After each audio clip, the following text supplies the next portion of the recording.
Good evening, boys and girls, ladies, and gentlemen. Turn the lights down low and shut your faces. I said. So as you can see, I have actually played it before.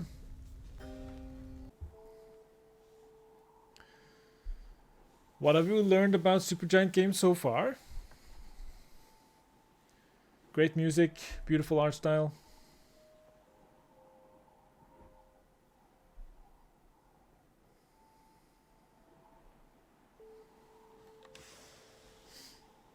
I actually have to press a button. Okay, fine.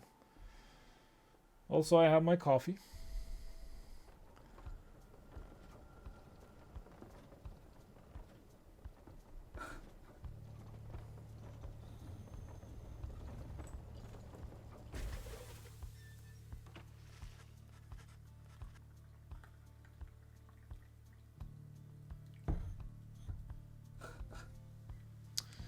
Alright.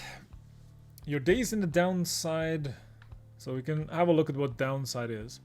A vast purgatory into which the Commonwealth casts its convicts and its enemies. Your days in the downside brought slow, lonesome agony. Now as you lie yielding to the elements, something rumbles into view. 3 shapes emerge, each clad in strange attire. Another piece of filth expelled from the Commonwealth. Masked something. Yeah. They do have names, so don't worry. See? Right on schedule. What'd I tell you? You told us we would find someone alive. Someday. I said we'd find someone alive someday. Just not today, I guess, but don't be glum. You know, I see you frowning underneath that mask. Looks like he's breathing. The masked wanderers presume you are male. We can change it though, if we want to... If you wanted to think we are female. It seems she still is. Then stand aside, I shall send her to a better place. She's a she? Can you people just tell? Hang on, the markings on her rags, I think she's one of them. But look at her, she's beyond our help, and we are beyond hers. Hey, Oceanic. Welcome in, good to see ya. But look at her, she's beyond our help, and we are beyond hers. Broken, shaking, starving, probably deceased. Yeah, good luck with that there, chum. See you back at the wagon. Indeed, the day grows dim. You have at best an hour. Understood. I won't be long. After the others leave, the man turns towards you and begins unfastening his mask. Hello, my friend. Don't care who you are or what you did. As long as you love me. Wait. None of that matters anymore. All of us were equal nothings here. You are parched and he gives you drink. You ache and he binds your wounds. You hunger and he gives you food. Little by little it helps. There, turns out you're tougher than you look. Name's Hedwin. Now, come on. You sense no ill intent as he helps you up and leads you to an old black wagon, nothing like the stately vessels that paraded Commonwealth criminals through Alabaster streets. So the Commonwealth is a proud country risen from the ashes of a fallen empire, home to a multitude of ethnic groups. And we are in the downside, so we are in sort of being cast out of the Commonwealth. Hedwin beckons you to enter the black wagon.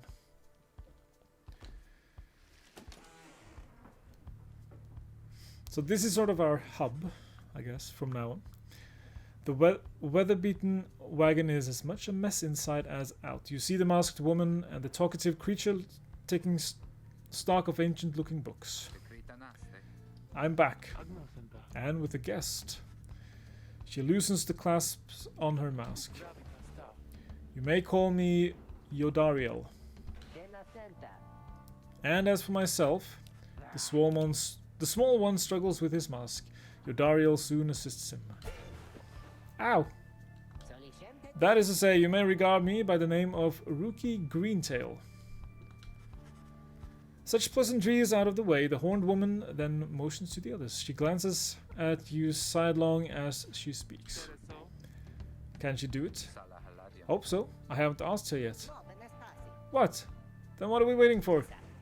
Hey, sister, nice meeting you and all, but tell me something. You know how to read or what? He is asking if you are a reader. A reader is one who can derive meaning from text. If you didn't know. Should we say that we are a reader?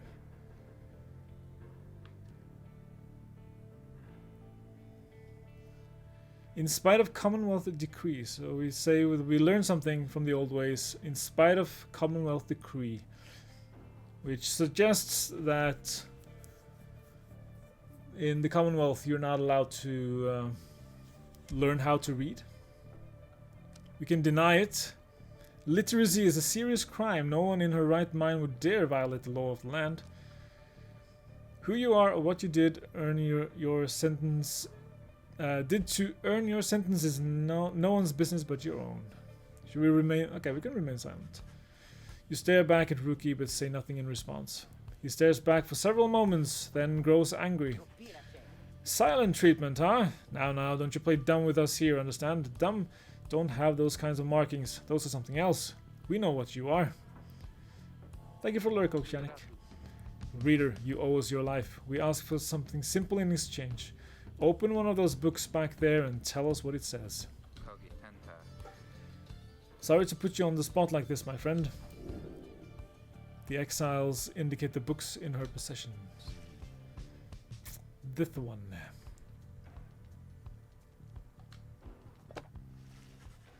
You pick up one of the old and heavy volumes bound in materials you do not recognize.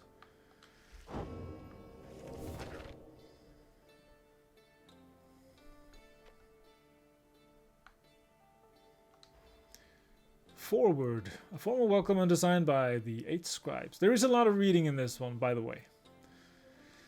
You, dear reader, are an exile of the downside, such as we, the 8 who wrote this book of rights. That you possess it and have capacity to glean its words is testament enough to your potential.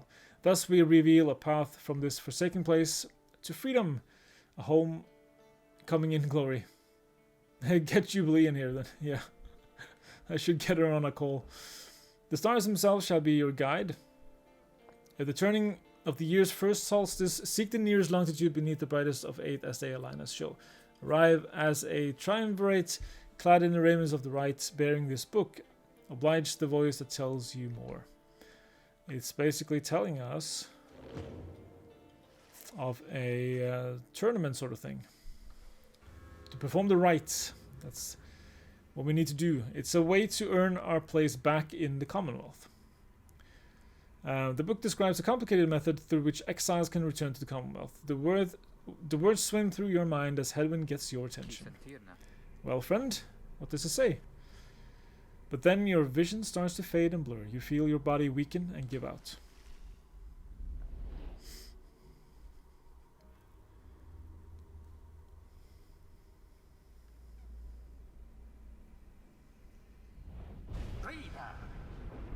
Dare you tamper with forbidden knowledge?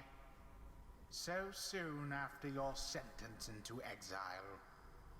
'Tis true what the book says. You can be free again. Perhaps not you yourself, but someone worthy of the privilege. You witness now the path toward salvation. You witness the rights. The one way to return to glory. Though in your case, I hardly think it possible. Yet, by the grace of the scribes, it is my duty to inform you anyhow. This is a tutorial of the 3-on-3 basketball game thingy. So it is true. Yeah, but what now? And where did Rita go? She should be out there still. For now, we have to put our faith in her. She could abandon us. She won't. You look upon the 3 of them from beyond as Hedwyn then calls out to you. Reader! We aim to free ourselves. We will not grow old and die in the downside.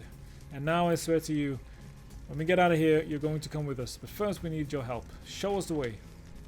Freedom. You focus all your mental faculties to do as Hedwyn asks. Yeah, so this is where the game... A celestial orb falls from the heavens when the time is now. Exiles conduct the rites as a We can triumphant, pass it around. or they must prove their trust in one another, not just in themselves. The three must act as one. Yeah. You just gotta do the tutorial thing first. Plunge into the pyre with the orb and be purified. Yes, the exile rookie has the way of it. Whoever steps into the flame is banished for a time. His or her cohorts must make do on their own. Oh, but it is not so simple. In the rites, you shall face adversaries whose own freedom is at stake. Beware the aura that surrounds them, as they shall beware yours. The aura So that's is how you your wrongdoing. tackle, I guess. Accept it as a part of you. But you can also Cast your aura like a stone. do this. Correctly done. Again. Just so. A glorious performance, I admit. More than I expected from the likes of you. Grasp the orb once more. The orb absorbs the aura. Then the orb quenches the flame. Now I say jump. Not quite. Toss sails the orb into the waiting flame.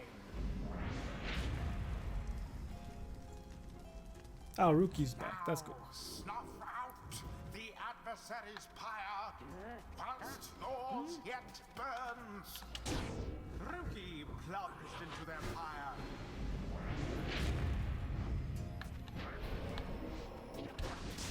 A banishment.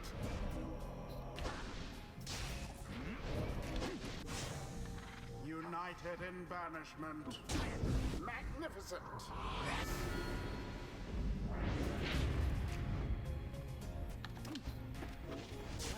Now take it.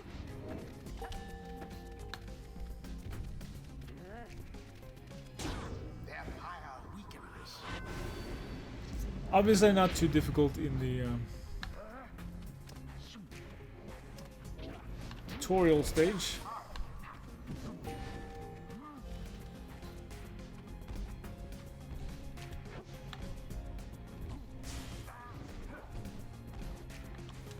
Oh. Oh, they're both banished. No.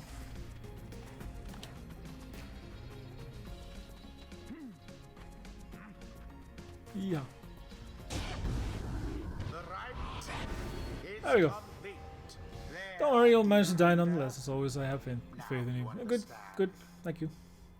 Or do you? This What would I was a do glimpse without of all that this which lies ahead. faith you're showing in me?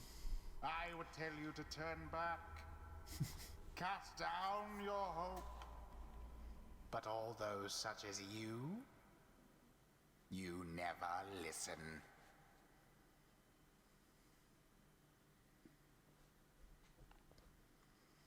The three must act as one. Yes. We will try. The others are still picking themselves up as you awaken. Well, that was something. That was our way out. So now we just follow the stars, or what? Supposedly. Reader, come, let us regard the night. Yodaria leads you outside where a clear night sky awaits. Now, show us before the howlers catch our scent. Where shall the rites commence? So, we can now, I think, We only have one option at the moment, yeah.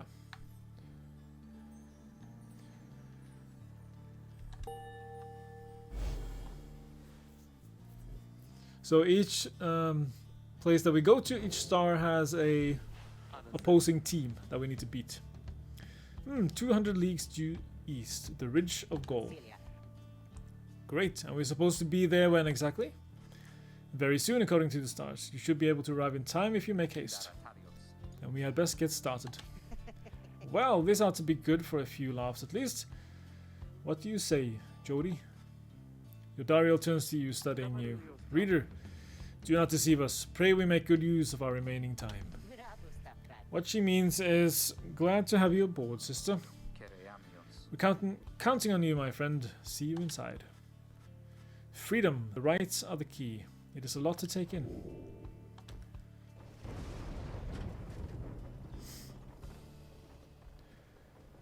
So here we go. Off to face our first opponents.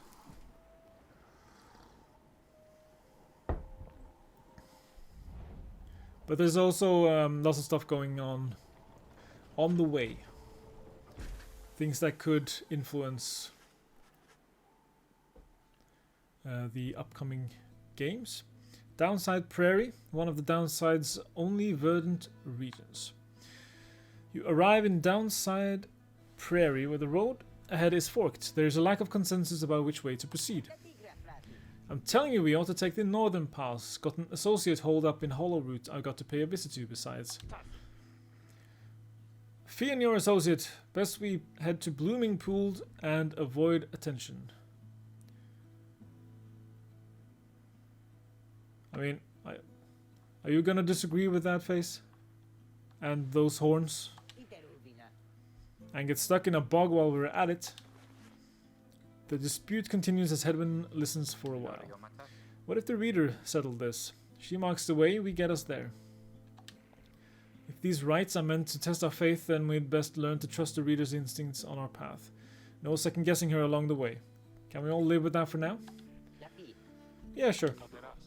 If necessary. Then it's settled. Just point away, my friend. The stars guide us through you. So we can weigh the options. So we have Yodariel wanted to go this way. She thinks we can find rare flora. Or we can go to Hollow Route. I'm not going to disagree with Yodariel. She seems like she could squish us with her thumb.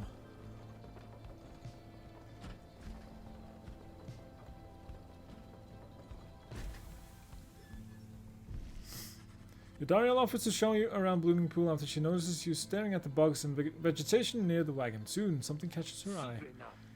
Observe, this shall pay for half our trip. Black Bloom. It is quite valuable. Nice. So we do meet, yeah, so there are merchants as well that we can meet and buy and sell stuff.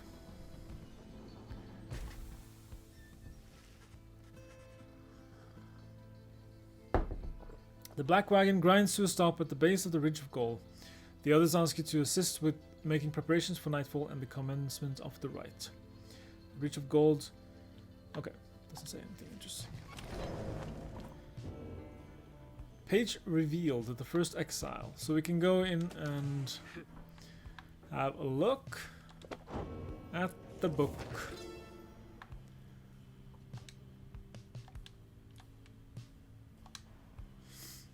The first exile. No, that's. Oh, yeah. You know perhaps the thrice cursed name of Solian Mur, the Emperor of Sar, the first exile, and my liege. This chapter concerns him and those who found him in the downside. Each of us was sent to take his life, such was the hatred for him in and around his country. Yet we found in Solian Mur a man transformed in body, mind, and spirit, a man deserving of much more than mercy. In time he named us all his scribes, and he became the 8th. It is my greatest honor now to share with you his deeds. To know his story is to know the rights.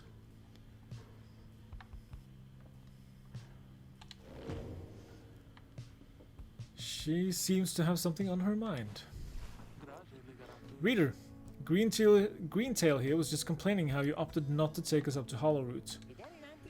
What? and violate our anti-second guessing pact. Now it's only saying how our sister's gonna have to keep on making the tough calls. Besides, just making sure we got something to pawn off the next slug market we find. And we have. Now let us focus on the task at hand. We have reached our destination and have much left to prepare before tonight. The two of them soon go about rummaging through the raiments of the books strewn about the wagon, leaving you to your own devices. Just noticed the eyes up here. Okay, whatever. We also have a few other things in here we can check out. A reasonable likeness of a younger rookie with his mother and uncle. Yeah, they don't dust a lot in here, I don't think. This is Hedwyn's cooking tins. Yeah. Anyway, it is time to commence the first rites. As darkness falls, your fellow exiles stand together, clad in the raiments of the rites. The preparations are set. However, everything is still and calm. Soon they grow restless. Keep telling you there's nothing here. What a bunch of idiots we are. If we traveled all this way for nothing. I don't think we did. Look up.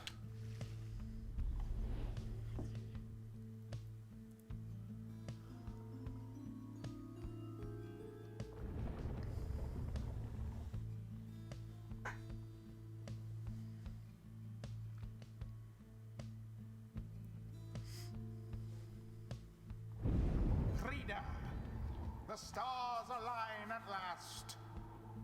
You reach the Ridge of Goal at the appointed time, and your triumvirate is ready. Your adversaries in the rites this eve shall be the Accusers. Whosever pyre yet burns once the other is extinguished shall step closer to freedom. Now let the rites commence.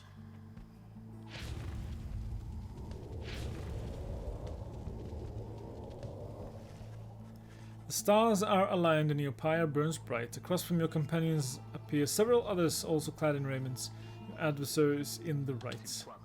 Everyone ready? Let's hope so. Be still, we have a visitor. The one whom she refers to steps forward.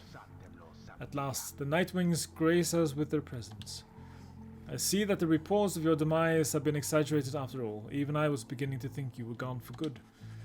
Nobody moves, save for the man robed in gold who unfastens his mask. Surprised to see old Lendl again. He is the apparent leader of the exiled triumvirate you encountered at the Bridge of Gaul. Yeah. I trust you remember my face, though you must have assumed never to see it again after last time. Never had I come so close to freedom, only for you to dash my hopes. Now I and the accusers shall repay that affront. He shoves his mask back on and takes position with his comrades. It is time. From the shadows you clutch the Book of Rites and focus on the task at hand.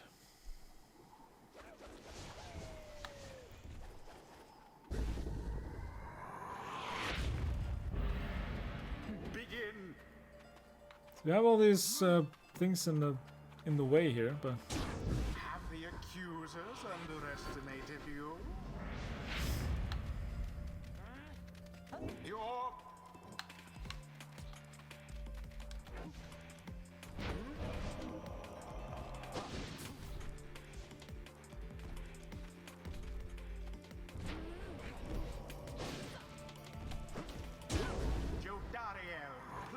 Yodariel, if you score with Yodariel, it's 30 points instead of 20.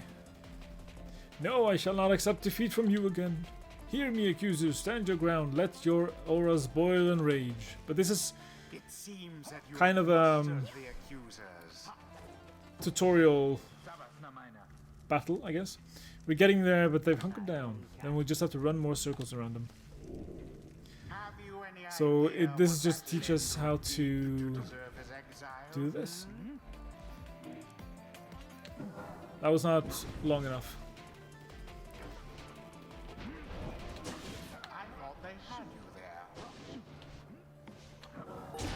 A There we go. daring display. But that's Fling not the orb as to the flames much. like that. You elude banishment using such tricks. Stay away from me.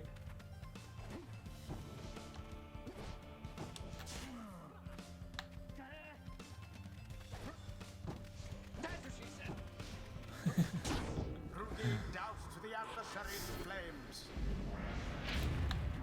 No more than a lick of flame remains. No, you don't.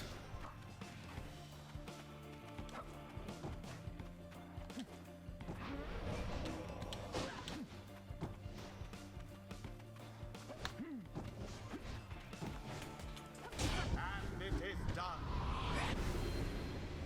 You have prevailed. Rejoice then in your single fleeting victory. Yes, it's only one victory, but one of many. Guron Salashe. Your deceit may have earned you a hollow victory, but know this: the accusers will not forget your wickedness, and when next we meet, you will rue the day. Rue it, I say. Bask now Go in ahead. the wisdom of the Start ruing. scribes. So they do The exiled rank up. Jodariel has gained enlightenment. Only the enlightened can regain their freedom. We have withstood worse nights than this, though few as strange. So when they level up, you can choose something. Now she's very slow. After using her rush to lunge forward, Jariel can rush again right away. That's useful The for her, demon scribe bestows I would his say. favor.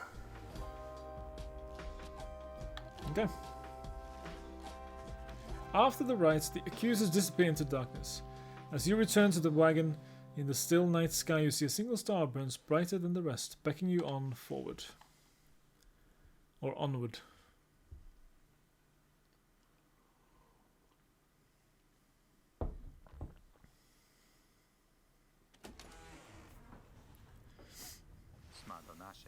Well, my friends, what can I say? The rites are real, and we're in.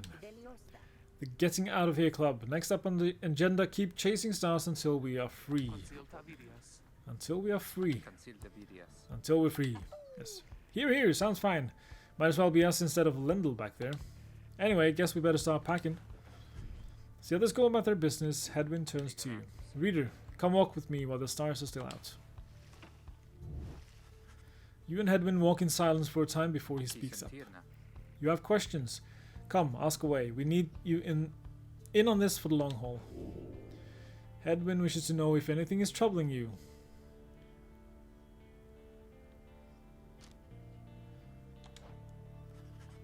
You ask Hedwyn what he did to get sentenced to living in the downside. He maintains eye contact and his smile. Good question, my friend. We're going to have a lot of time to discuss that and many other things. Make you a deal. Read the stars for us again and I'll tell you all about it on the way. You sense he speaks truly as he beckons toward the fading dark above. Alright. So again, we only have one we can go to at the moment. Jomur, the Dusk Star.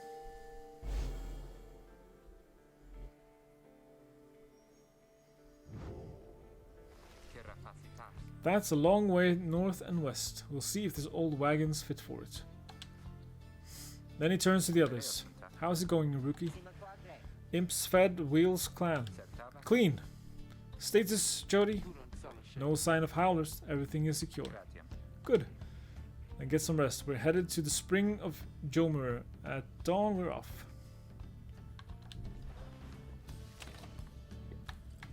Right. Someone wants to chat. You sense Jajariel's steel gaze well before you turn to her. Reader, rummaging about the wagon once again. Tell me something, now that you are here. Look at me, are you afraid of me? Kind of. You consider the question, you have never before met someone like her, but do you know something of what happens to those who remain in the downside for many years? Do we...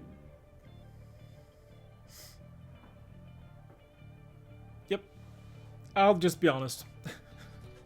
You tell her in a careful way that you have done your best thus far not to cross paths with her and wish to stay in her good grace. Indeed, it is comforting to know that my mere presence instills fear. One day, perhaps, you too shall grow some horns if you survive this place. That would make us a goat instead of a sheep. That we don't want that. That day shall put the fear you feel in some perspective. Now then, I shall go make my rounds. Go make your rounds. Okay. She walks away. You feel the floor of the wagon shake with her step. She lost one hope for next. Oh, okay, that was not good, I guess.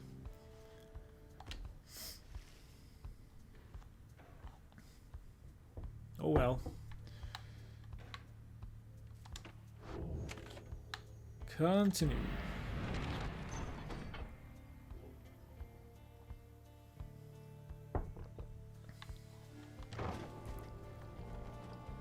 I like this animation here. Whee!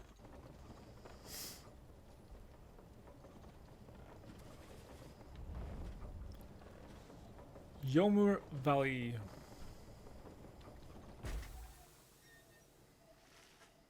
The climate here in Yomur Valley is hot and uncomfortable. On top of that, we have a stowaway. Home? We can go home? She must have lashed onto the undercarriage as you crossed the ridge. Her manner is odd, though you sense she means no harm. She must have overheard some of your fellow exiles' conversations. You need but say the word, Hedwyn.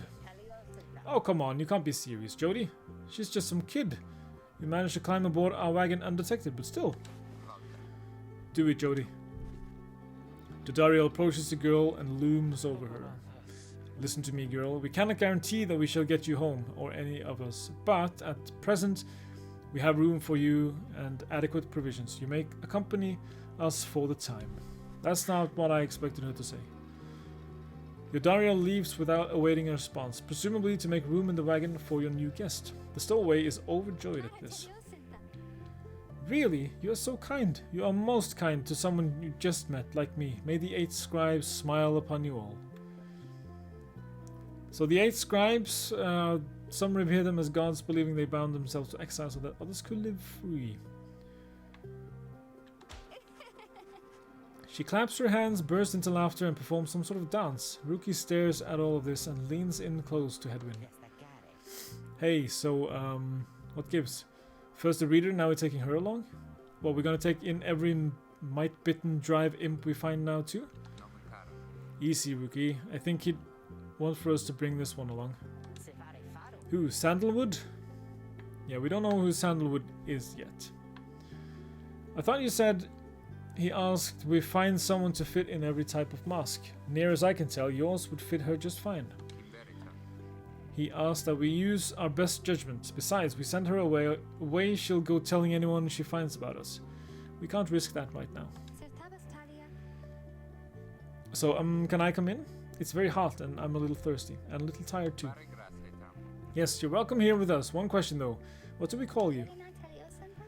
Well, this is embarrassing, I think, but I don't know for sure. It's just back home they call me lots of names, like for the color of my hair. They made fun of you just because you got grey hair. That's it. My name, it rhymes with grey. It's just they called me lots of names. You sense the girl is struggling to recollect a certain name she felt best suited her. You think that you can help the stowaway girl make peace with her name. So we can choose what her name should be. Some of these I don't think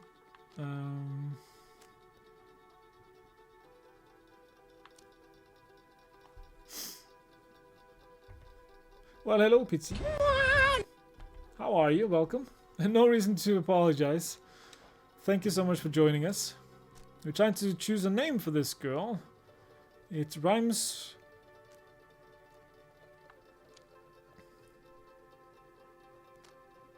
It cannot possibly. So everything Yeah, so every name is like, it could be this, it could be this, maybe, perhaps it could be this one, and then you get to that one, and it's like, this one cannot possibly be right, can it? Are you saying Faye? We can go with Faye. Faye or Shay? No, let's go with Faye. You suggest that the stowaway girl's name is Faye.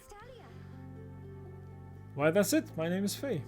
My name is Faye. Where I am from, they called me Faye the Fair. But I guess maybe you don't have to say that part because I didn't really like it. Your fellow exiles decide to bring Faye along for now. She almost collapses from exhaustion, so you take her in and show her somewhere she can rest. Faye joined the group. So now we can use Faye. Oh, maybe I should have welcomed her aboard. Okay. My bad. So now we have 4 players, basically. But we can only play with 3. That doesn't change. Can we... Faye seems to be recovering well since you found her. She seems fascinated by everything and everyone in the wagon. Oh, hi miss. You are the one who knew my name. You guessed it right, you did. Thank you for your hospitality. I've just been eating with the imps and talking to the wagon. This wagon, he and I are the same age, almost to the very day, but I am older by 3 weeks, so I am giving him a hard time. Little brother, I call him. He is a good wagon, isn't he? He will take us very, very far. My little brother, sure, he pulls at my hair at times, and I don't like it very much. But he is family. I am happy to be here with my family. I thought that I had lost them all again. I thought that I had lost them all. Oh, but we have stopped now, haven't we? Then I should go outside to dance in case the scribes are watching. Bye, miss. Smiling back at you, she prances out the door. Okay. Right. Consider our options. We can best get used to your new life here, reader. We seldom get such moments of reprieve. Perhaps some further study of that book shall pass the time. You could join me for a little stroll if you're feeling up to it. Always something to be foraged around here. Or you could teach us more of what you know. Prepare us for the next rite. In any case, we do what we can to stay busy. Keeps the sense of isolation well at bay. So now we can... so we have some time, so we can either forage for resources.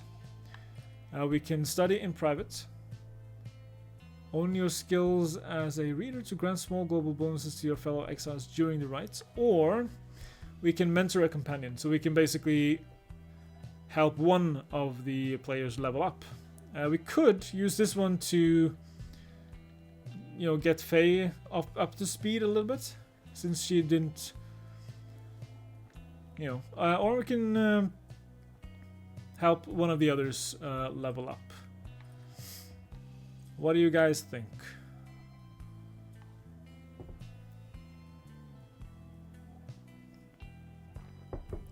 I need more coffee.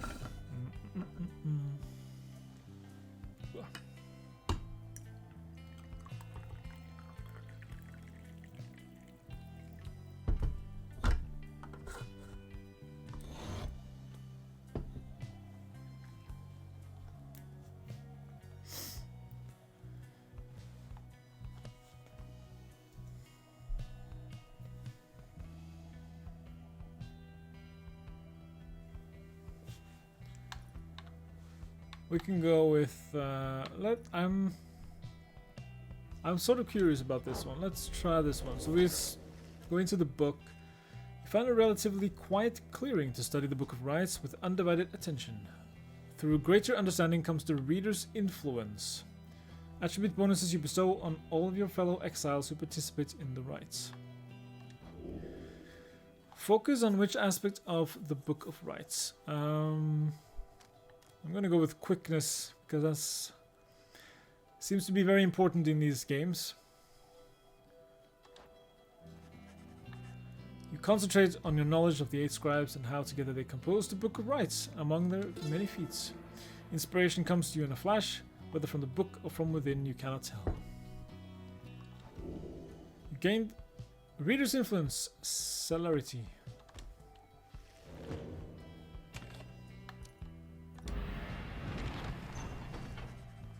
The path leading further west splits off, and once again your fellow exiles turns the choice of where to go over to you. Faye seems enthusiastic for whichever route you choose. Okay, so we have Glue Hive.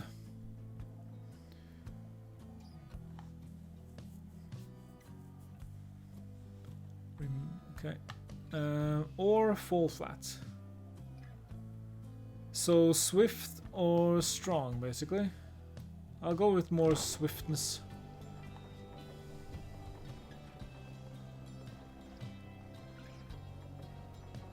It's a very beautiful game as well, just as the others. Faye is behaving stranger than usual as you traverse the desolate sprawl of Fall Flat. This was the path that Yomer Manymane ran across so many times. Can you not feel his presence? Him and all his friends here in the sand and in the air and all about? At first you pay it little heed, though later you observe your fellow exiles seems to have more of a lightness in their step. Perhaps it was the previous day's rest that did everyone good.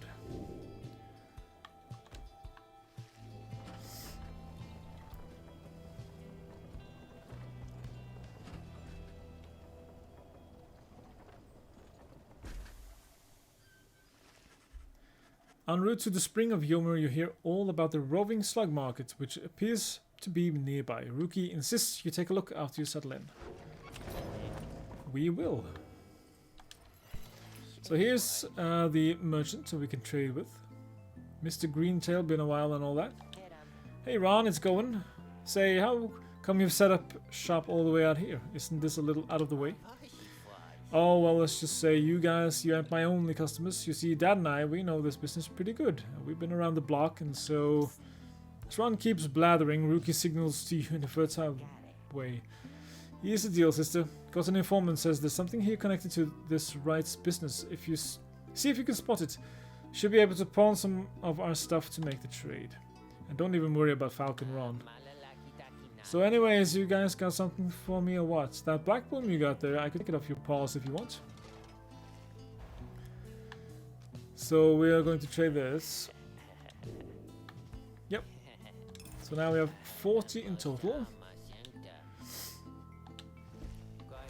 So the Moon Crest, after being banished by an adversary, the bearer has a chance to return immediately.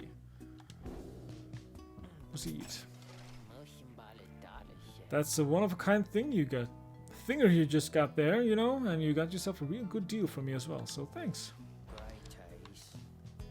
So we can't afford any of the others. And then we can go into our team here. Apparently any one of us bozos can get a little edge out of that thing during the rites. I mean, just a question of who gets to try it out.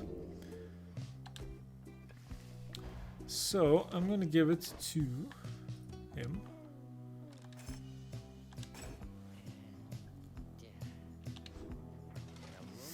Anyways, that over here, his feet, you know, we've been having some trouble with his feet getting real something or other from all the hoofing around, and so you see, yeah, let's leave.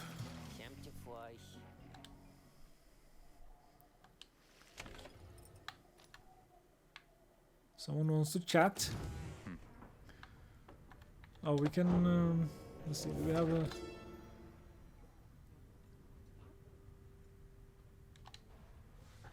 We have more of the story here. How many nations did I scour in the name of Soliam Mur? How many countries fell before our spears and blades? Such questions mattered less to me with every passing victory. Our legions swelled across the land and our dominion grew. The Emperor Soliam Mur paid all this little heed. He only tended to his personal affairs. Our legions relished the autonomy.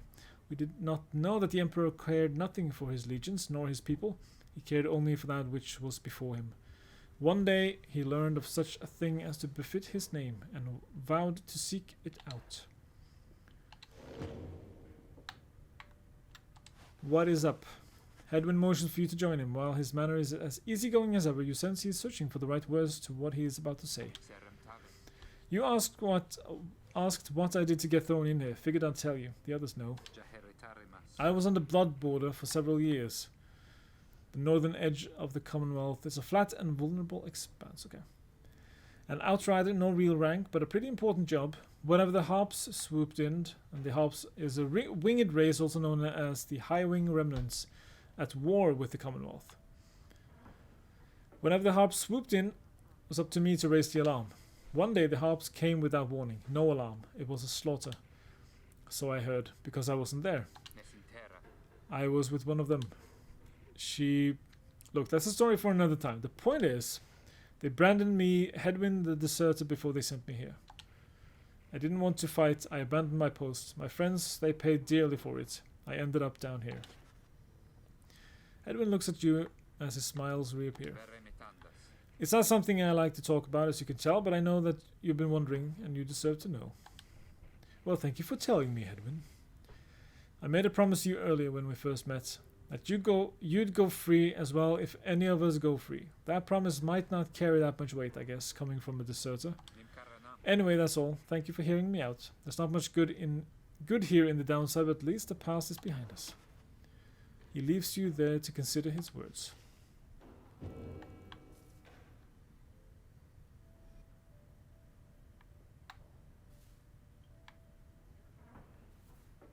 Drive imp. Yeah, okay, so all of these are imps. They're actually driving the wagon for us. Alright, are we ready for the rites? Second game, we are 1-0. Notice Faye is approaching. You notice too that she is wearing your companion's raiment. We can go home. Faye, I thought I made myself quite clear that you were not to touch those robes. Oh, I'm sorry, Miss Dariel. I just thought that maybe you were being funny at the time. Unbelievable. Hey, something's happening in the sky. I think we're up.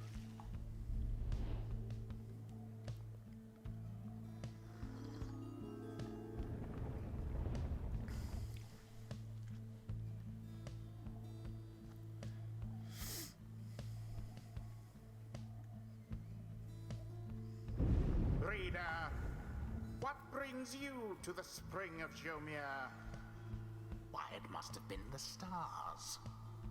Although it seems that your triumvirate now numbers 4 exiles, not the expected 3. The rules of the rites were not created for you to dispatch. Prepare now to confront the fate. They still honor the traditions of the scribes, and surely have been longing for this chance. But first, you have a choice to make. The sky burns bright once more as your next adversaries in the rites approach. Their apparent leader is a bent old cur who regards you with a formal bow. At his side is an intense young man. I hail you, exiles of the Nightwings. And I'm grateful that you chose to grace us with your presence once again. I am called Dalbert Oldheart, and this is my son, Almer. We need not greet them, father. We shall face you in the field this night, and may the victor's pyre burn eternal. But first, we offer you a token of good faith in show of appreciation that the Nightwings have returned. Dalbert approaches you with something in his paw. You sense his motives of sincere, as he hands you a small talisman. Tailwind crest grants the bearer +2 quickness. Well, that's very nice of him. Maybe not the best idea if you want to win, but that cur was very kind, and his son, he was so caring, wasn't he? When can we start? I want to help you beat them. We need 3 of us exactly to conduct a rite, but we got 4 now, besides the reader. This ought to be her call. If someone has to stand aside this time, I volunteer. Okay, so we can...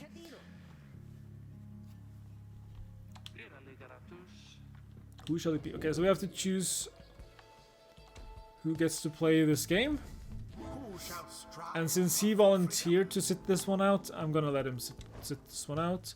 Also, it matters in which order you choose them. So I'm gonna choose him first, because I want him to be in that position, closest to the orb.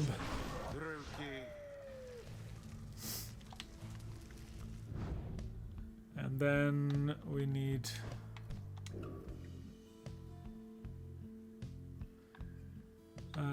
oh yeah, we have this one now since we got that one. So we can give that to her. So she's a little bit quicker, but not too much. And then the new one. Faye. Oh, me? Thank you. Thank you for believing in me. No worries, Faye. I think you did the right thing. I hope so. I mean, you volunteered to sit this one out, so... Nightwings, I trust you are all well prepared for these old eyes, yet see that the rites shall be commencing momentarily. Are you quite ready to, my son? I hope so, father. Here, now let me show you. He's not ready. Ball's mine. Dribble. Whee. The Nightwings make their mark upon the flame. Faye, you're up.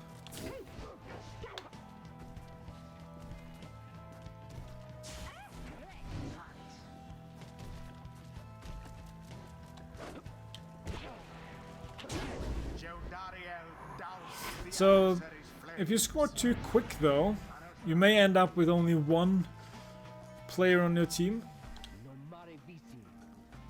Please keep fighting. Because now we are down to 2. Collect moon drops. Now we have a mini game within the mini game. Oh, I missed the tackle.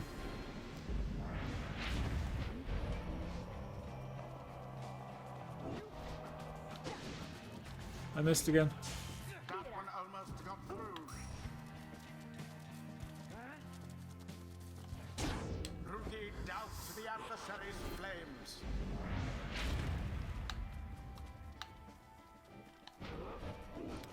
So she's slow, but she has a very Orb, take it. big tackle, whatever it's called. United Aha. in banishment. Got you both. No, darn it.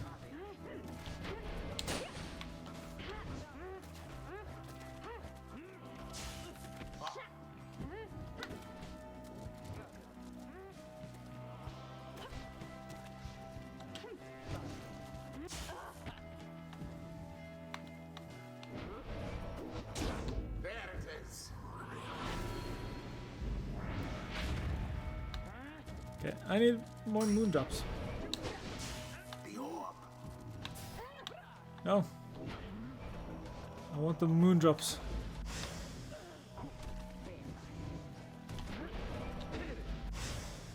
One triumvirate stands unopposed. I almost pity what transpired there. Okay, come on. Rookie There we go. plunged into their pyre. 25 left. Go away.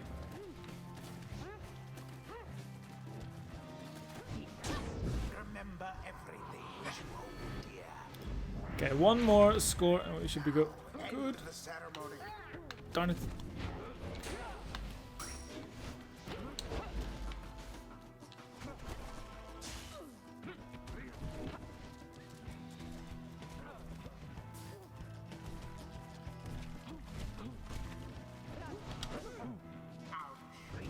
Ah, you dropped.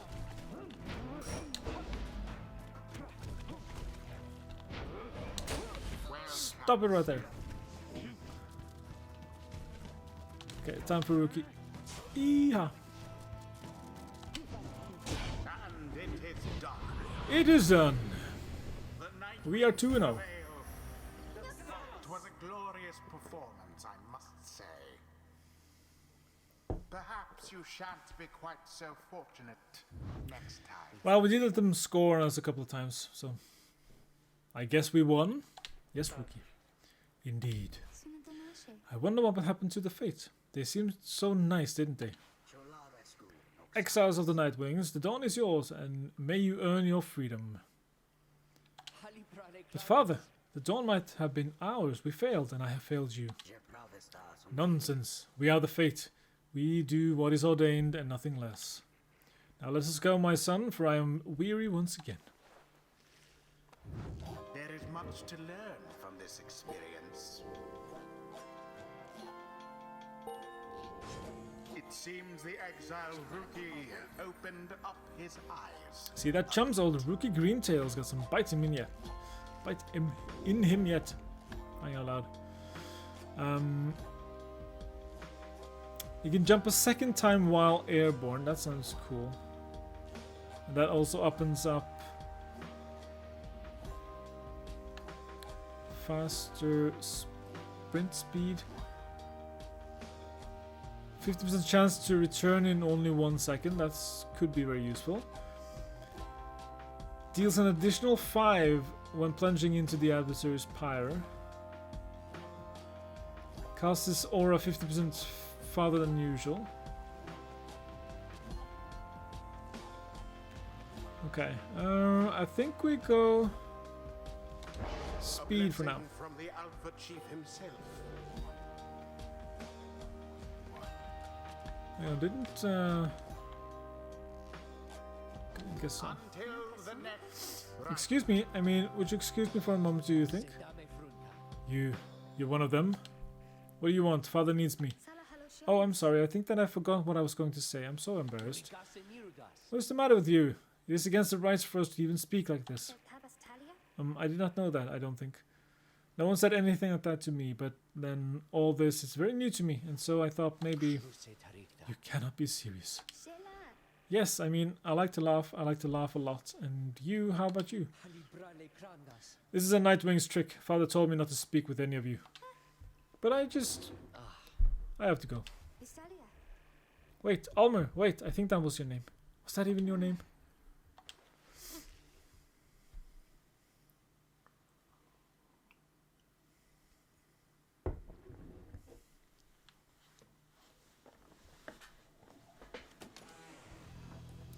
Right, 2-0 at this rate, we are going to the Super Bowl, so...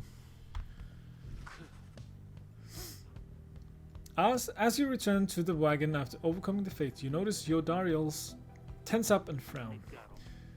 Where did he go? Who? Wait, the sleeping guy? The minstrel, he's gone. You see, it is true. There's no trace of the lone minstrel who had been lying still in the corner of the wagon all this time. You join the others in search for him outside. Your fellow exiles have revealed nothing to you of the lone minstrel or how they found him, though you sense their concern as they scour the vicinity for him. We'll worry about the minstrel, my friend. You worry about the stars. Wherever they guide us, we're going.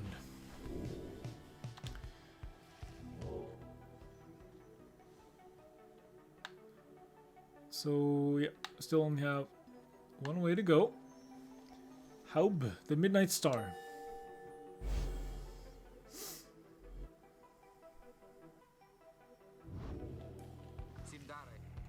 Everyone, we're headed back east, all the way across the valley, towards the Chiron of Haub then. That's right, we have to risk it. What if that minstrel guy doesn't turn up by then? We shall find him, on this night or another. They continue searching for some time, however the minstrel is nowhere to be found.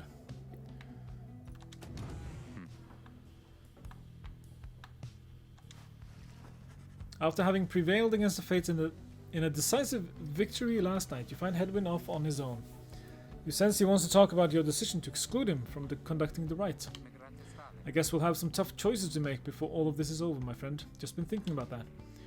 I'm glad you let the others go instead of me during the rite. I mean that, all the more since we succeeded. I don't know what's more intense, participating in the rite or just watching from the sidelines. Anyways, thank you for checking in. I'm off to go make sure we're ready to move. He departs to check on things outside. You sense that he has no misgivings about what transpired and is more concerned at present about the missing minstrel. Okay, good. In the common room you may review various notes and observations about your fellow exiles and the respective paths toward enlightenment in the rites. Oh, he was... okay, I thought he got to the second level. It was close though. So here we can see everything we know about them.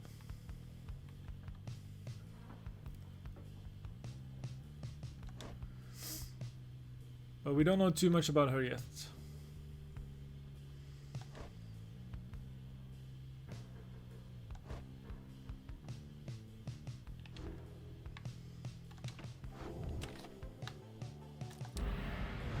Alright, moving on. There's still no sign of the lone minstrel, although Yodariel tracks potential signs of movement east, the same way you are headed. You consider where to search for him. So we can either go through Fall Flat again, or we can go through Glue Hive. The north route across the Yomer Valley passes the remains of the Hive Titan.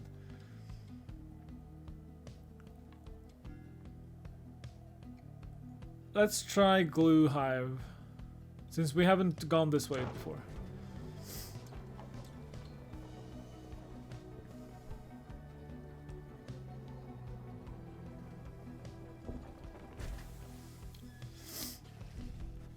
As you travel through the dry flats of Glue Hive, Hedwyn seems more ill at ease than usual. There is no sign of the missing minstrel. Sorry about this, Jody. I had a hunch he must have come this way. Would that our hunches could be more dependable, but do not fear, we shall find him yet. Sounds like a hunch to me. More of a promise. You pick up bits and pieces of the minstrel's significance to your fellow exiles. He was there when they first discovered the Black Wagon, but they refuse to say much more for now. Alrighty then. Hey Jubilee! How's it going? Welcome in, welcome in. Stop the wagon. I'm doing a reading stream, apparently, Jubilee. I should have enlisted your help, as someone mentioned earlier. Stop the wagon. What? How come? Because of her. They're coming for us. We have to be ready. We have to. Does she mean what I think she means? I believe so. Your fellow exiles scramble to prepare the wagon for whatever is out there. Good day, B-dude. How you doing? Once you... Thank you, doggy. Once you help them settle in, perhaps you can learn more of their source of concern. So this is so this is the mechanic you haven't seen yet. I was trying to hit backspace and not send. Oh, never mind. No worries, no worries. I'm just glad to see you. They are coming for us. They fear the scribes. They fear the scribes. I know they do. What's she talking about? What's going on? Howlers. Lots of them. Then what are we gonna do? They fear the scribes. Reading is more your strong side rather than typing. Actually, I don't know, Jubilee. Do you write your own things as well? Also, how are you doing, B-dude? Are you doing any more speedrunning this weekend? Calm yourself, Faye. We shall give them reason to fear us as well. We'll use the raiments in the books. You don't write. Okay. Indeed, one of us can draw them out under the reader's watch. It shall be just like one of our rights. Hedwyn turns to you. It seems we need your help in this, my friend. We just need a volunteer to go with you. You wrote poems years ago? Cool.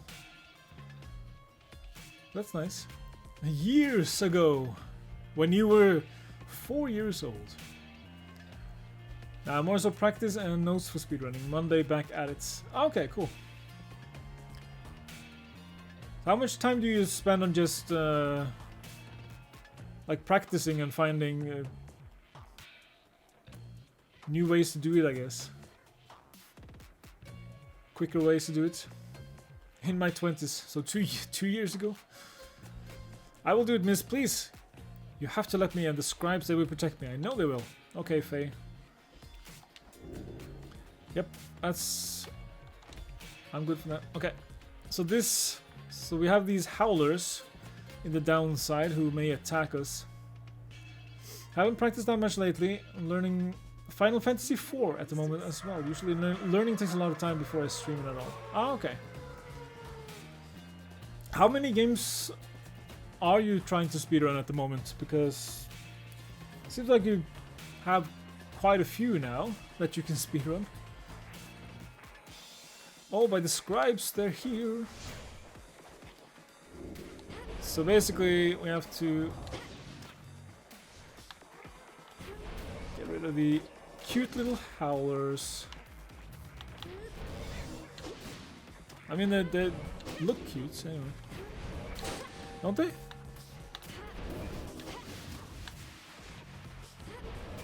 Can we get 2? Yes.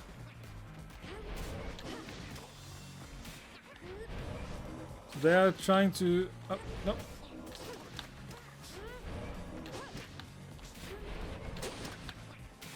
Out of here.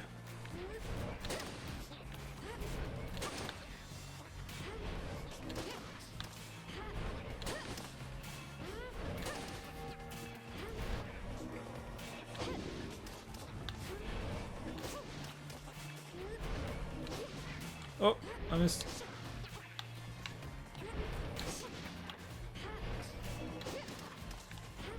Always nice when they line up. More? I think there's many more. Oh, here they come. Oh, okay. Just 2. Zelda is going on the back burner. Is going to be Final Fantasy 4 and 6. Okay.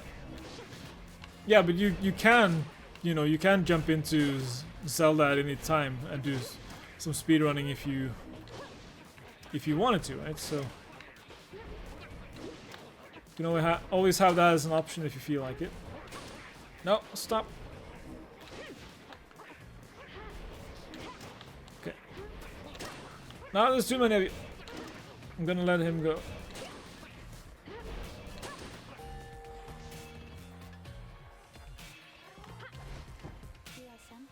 Is it over now at last? Things that I have notes for, about 8 to 10 games. Oh, okay. Just then, Faye spots something creeping toward her. Ferocious creature. He's about a foot tall.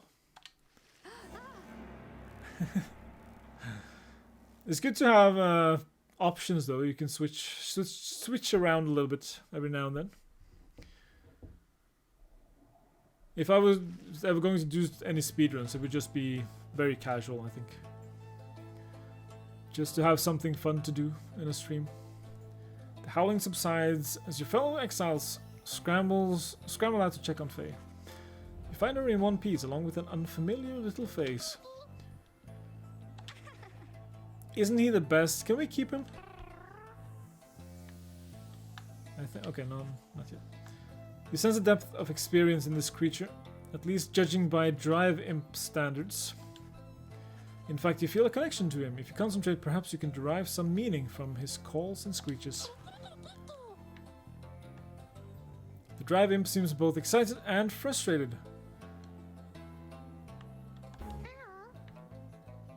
You sense some pattern in the Drive Imp's screeches. He seems welcoming of this.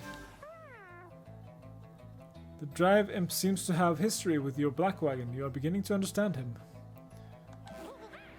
Ooh, the Drive Imp recognizes you as the new reader of the Nightwings. He is pleased to meet you. You now can understand his unusual Drive Imp. Cool. The Drive Imp seems satisfied at having gotten through to you, and you explain to your companions what little you have learned of him so far. No one argues against letting the creature come along inside the wagon. The other Drive Imps stare at him with something like reverence. Reviews?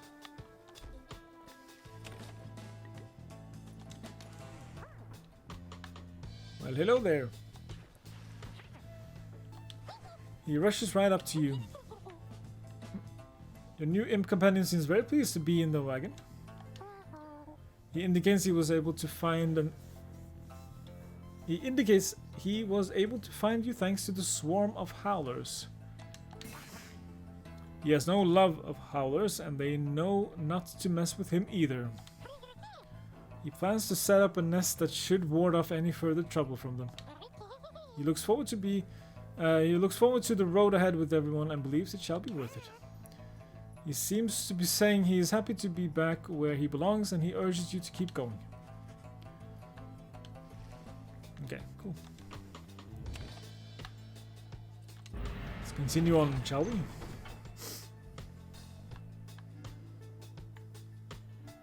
So this is the only way to go? Yeah.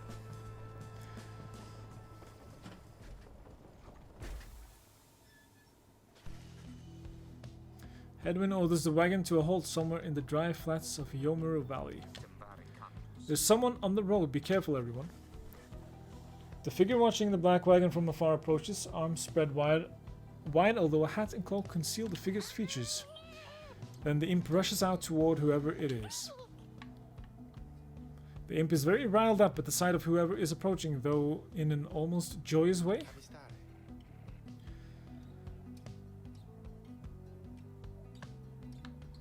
Tizzo, it's good to see you, and you found the others even faster than expected. So this is the lone minstrel who snuck out. We've been looking for. The imp called Tizzo appears very pleased. The lone minstrel turns toward the rest of you. Hello, we have not met, but I know who you are. You can also see that he's almost like grey. Everything is grey about him. I believe he cannot play for our team. I think he has a different role. We have not met, but I know who you are or who you must be. I returned as promptly as I could. Have you walked with the scribes themselves? Because I think maybe you have. Hello, indeed. You had us worried. Well, there when you took off. I should knock him back into his slumber.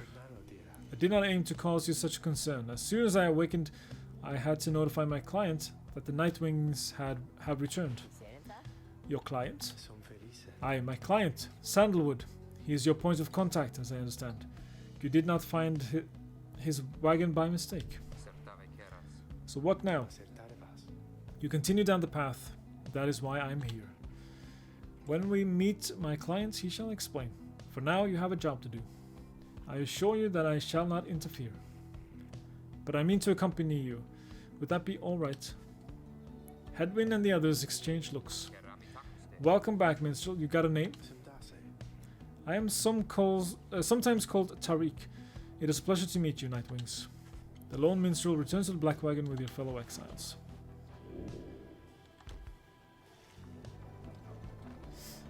Okay, getting ready for the next rites. Oh, we crashed. The cairn of Haub is a foreboding sight. It is here that the next rite is soon to commence. Reader, if you have a moment, once we are settled on these grounds, I wish to speak with you in the wagon at your leisure.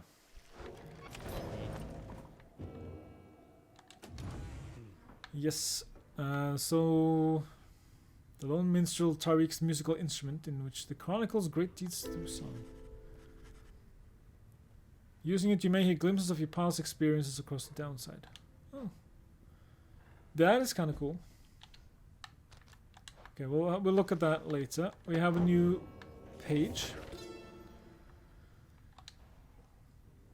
I knew it was a fool's errand, but my liege, he would not listen. He instead insisted to pursue a certain treasure, a celestial orb, freshly fallen from the heavens in the reaches of the downside.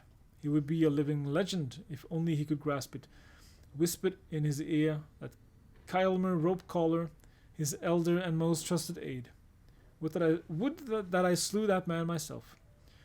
His was a simple and yet brilliant ruse to draw the Emperor farther still from his responsibilities and towards his greed.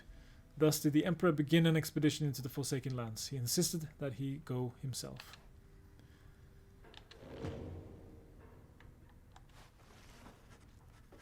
The lone minstrel seems to have situated himself in the wagon. He is very still, not unlike when he was sleeping. Reader, I shall keep this brief, as you shortly have a rite you must conduct. You have read something of the Book of Rites, which means that you may know something of my nature. On the contrary, you know not what he means, and he soon senses this. Forgive me, for I spoke too soon. Suffice it, I have served the Nightwings for some time. Conduct the rites with glory, and you shall achieve what you seek. The lone minstrel nods farewell to you and steps away. So we can, let's see, we don't have anything to sell. So he basically just follows follows us. Stays ahead of us. You received a pinch of star dust, which is useful because it raises the rank of certain talismans. So, if we have a look at this one, for instance, should be able to do that. So now it's better. And we can buy more as well. It only costs 3. Lucrative contract. After banishing an adversary, the bearer gains +1 gold up to this many times per right. Oh. Okay, let's see. We can afford one of these two if you want to. Kerfang. When plunging into the adversary's pyre, the bearer deals bonus damage. But it's only +2, so it's not super valuable, but you know. At the start of a ride, the bear's pyre automatically gains +7. So that means we start with 107 instead of 100. So that may be useful as well, but they should stay here. But when do the gambling mechanics begin? What's up, Dooney? How you doing? Are you all done with work for the week, or no Sunday work for you, I hope? We could buy, if you buy this and then buy this, that should, or, yeah, I'm gonna do that. Yes. I'm done with work for life. That would be lovely, wouldn't it? Okay, so that gives us, brings it up to 9, so that's good. Let's see. Okay. Let's give it to him. He's going to play a lot. Yeah. Cool.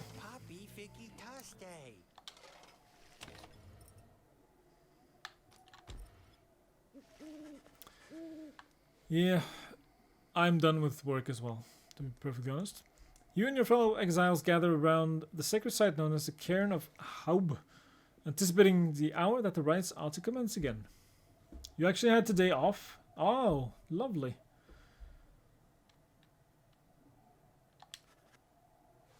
All is quiet for a time, and then, from out of nowhere, charges in a gangly cur. He stops short and gives you a mighty sneer. Psst.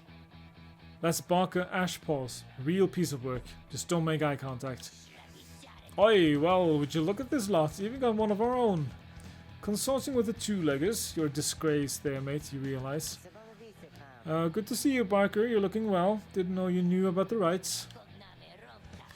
Oh, yeah, I know about a lot of things, my friend. For instance, I know you're going to be very, very sad after we wipe the floor with you here.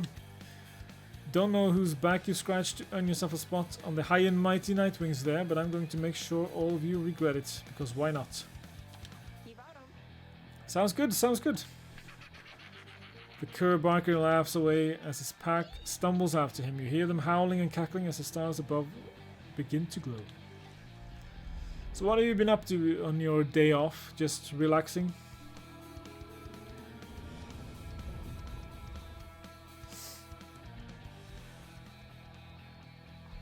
Intense music. Because we are up against the hyenas from The Lion King. To the splendors of the accursed cairn of Haub. You shall find the downside grows less pleasant from this point. But first, there's a tradition to uphold. This time you stand against the dissidents. Welcome back, Steve. You saw a few streams? Like B-Dude Rock Kafka? What? To regain their freedom, but to deny you yours. They are always laughing at us, yeah they are.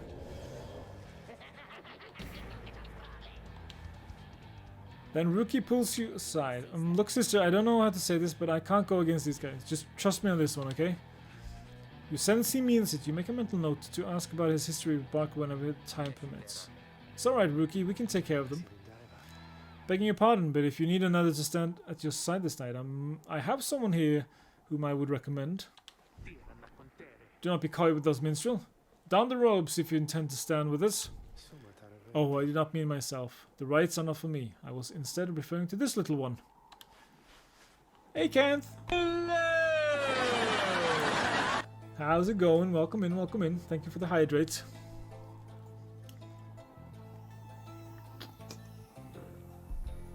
Also for the extra contribution to the horror stream challenge.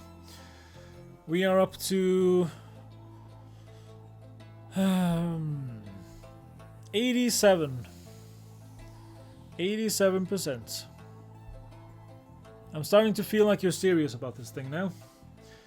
A creature wearing tiny raiments appears as a lone minstrel's side. Titso seems to be volunteering to take on your adversaries, the dissidents. Absurd. The imp knows the rights. He knows a great deal. So long as the Nightwings stand together, he shall be at their side. Though you need not take my word for it. Titso's adversary seems to be preoccupied. Perhaps you might quickly show your comrades what you can do. The little imp peers at you. You sense its connection to the rise as he awaits your guidance. Are you all done with work for the week, Kanth? So this little fella, he has a Hollow Knight mask. Titso seems excited to demonstrate some of his favorite tricks. Influencing Titso may take some getting used to. He's inviting you to try. Alright. So we can flutter. Look how little. He's. No, it cannot be. Oh, sorry. I'm rearranging, okay? Actually. Let's put this in front of our. Here. I'm gonna need all of you to be in front of our Pyre, so. Just rearranging a little bit. So that's kind of a good defensive trick. But the most useful one is that he can just fly over people.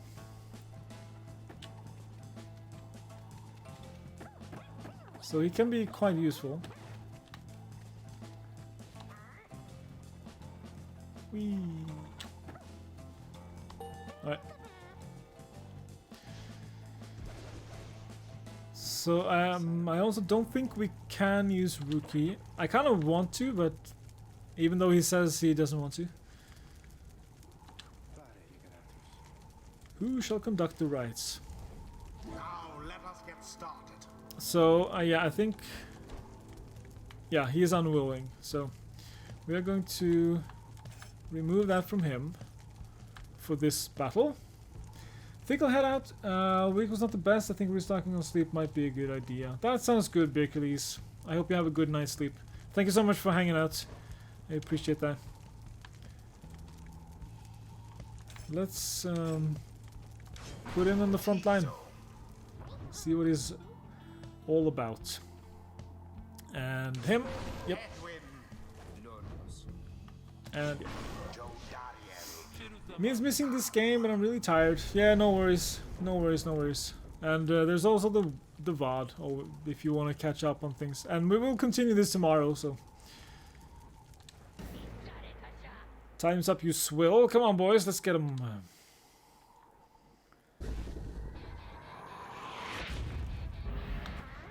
Now begin. La, la, la, la, la. Let me get my stamina back. Glory to the Nightwings. I only scores 15 though. You can have VODs on Twitch, I know, right? Barker's on timeout.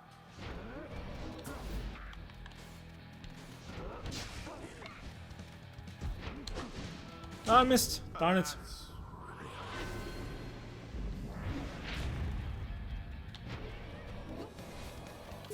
Somebody get the orb. I will.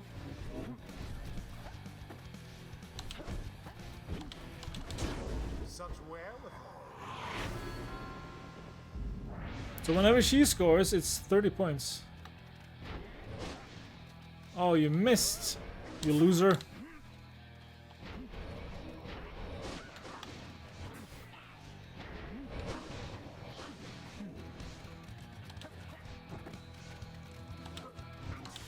Well, now that was Ah. exciting. Gotcha.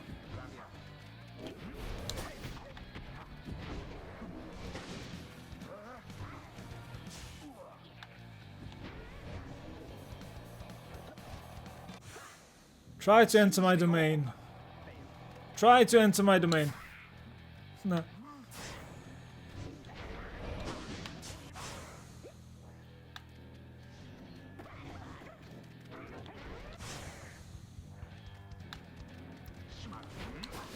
A stroke of luck is all. Whew.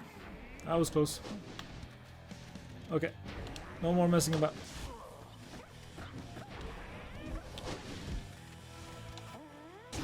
Beauteous.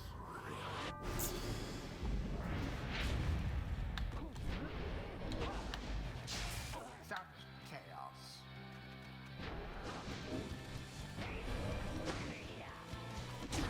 Fear not, Seraffian. Walked it into the end zone. I feel like it's more of a mix of football and basketball, really. Not so much basketball, maybe. What are you guys doing? Careful now. Your adversary Barker there seems rather fired up. Whatever shall you do against so fierce a foe?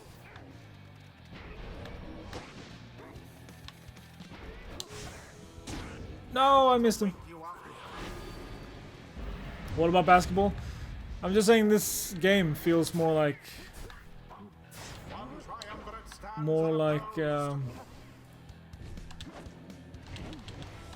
and it is football. You can pass it around prevail yet again. and you have to bring the ball into the end zone. Accomplished effortlessly, I might add.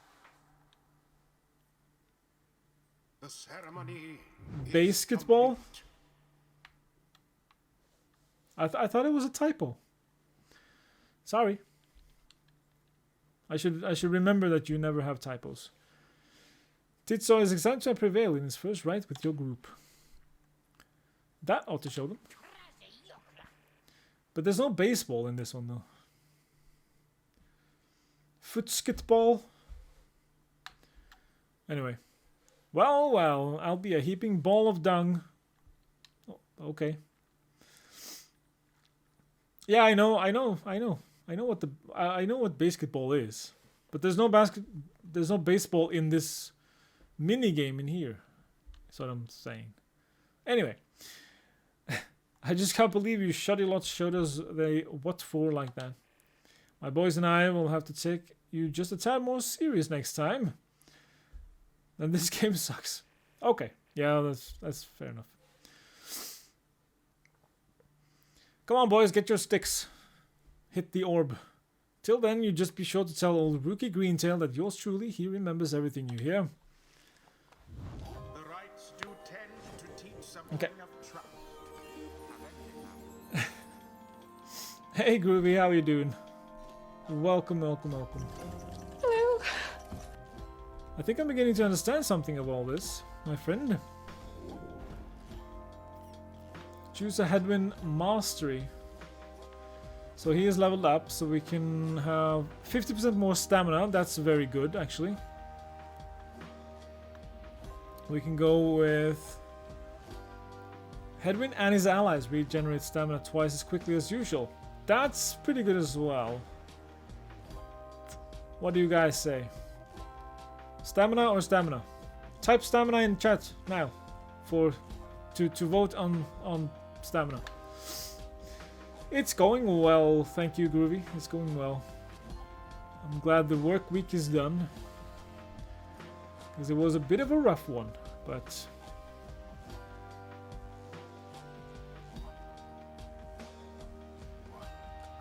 I think I'm going to you know what?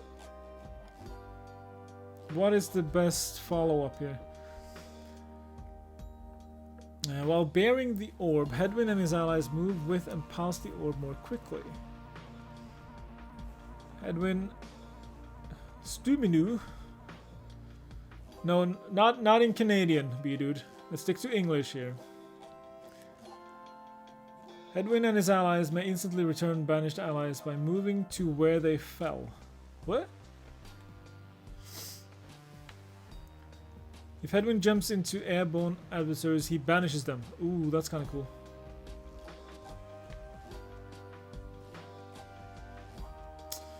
Groovy is contributing to the horror stream challenge as well. How far have we gotten on that thing now? I'm gonna go with The Master General reveals his stratagem. Witness the rites firsthand and be inspired. so if they don't play, then obviously they're not going to level up as quickly. 10,500 points to go. And you have, what, 8 days left or something? What I didn't tell you is that this is the last stream I'm going to be doing for 2 weeks. Not really. Did so feel solemn respect for the rites and all their myriad complexities. We can level up. So we can either do moves much faster than usual, or if he's banished, Tiso drops a moon sign allies can instantly transport to from their pyre. Ooh, that is kind of cool. If banished, Tiso automatically casts his implode ability if it does not possess the orb. Oh, if he does not, okay. Right.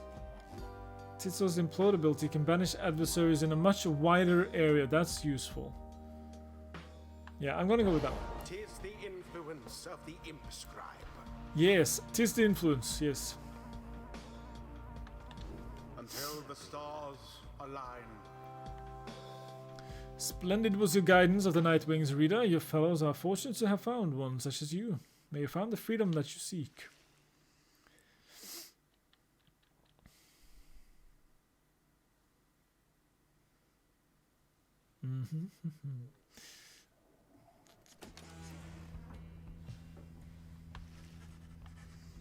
After thwarting the dissidents rather decisively, you return to the wagon to recover from the night's ordeal and figure out how to best proceed. You alright, rookie? Think so, chum. I just need a little time. Didn't count on Barker being caught up in all this. You don't owe him your conscience. You'll sort things out with him. You always do. I do not wish to interrupt, but the dark of night is waning. Reader, would you join us outside, please? Yes, sir. You find Udariel and the lone minstrel gazing into the sky above the valley, which is beginning to grow pale. Alright, where are we off to next? Up here, I guess. There's no others? No. This is the B-dude star, the green one.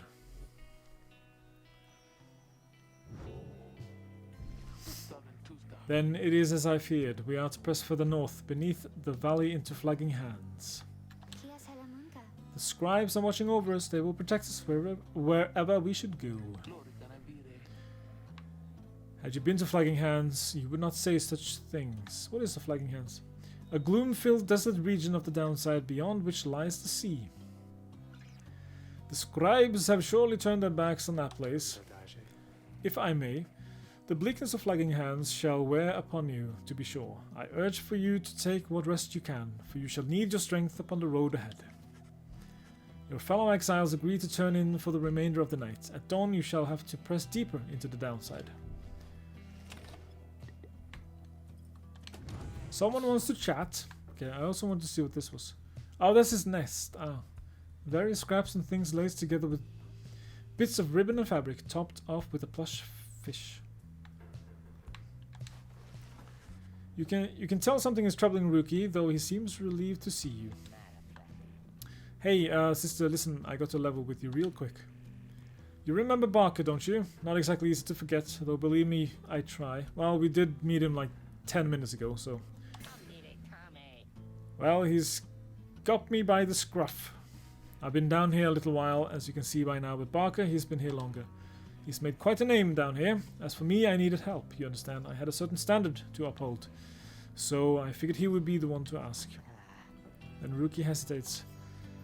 But then his familiar grin returns. So what if I owe him, though, right, sister? I got people back on the other side, and just between us, we're loaded. I mean, rich. My little problem with Barker, soon it's going to take care of itself, just as soon as my people send the money through. So, I'm telling you right here and now.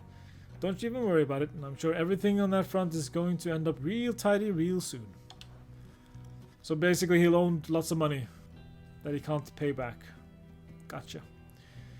With that, he scampers up before you can respond. It seems Rookie owes a debt of some sort. What is on the line exactly, you are unsure. Face scribe catcher. Okay. Off we go. Come dawn, you find Hedwyn and Eudariel assessing the current situation with the minstrel. Are you most certain? Aye, madam. I make no claim. The journey shall be pleasant, but it is necessary. Hedwyn motions to you as they continue talking. Seems we'll have some work to do once we arrive in Flagging Hands. Let's get going as soon as you're ready. Sooner we get there, sooner we can leave. Off to Flagging Hands we go.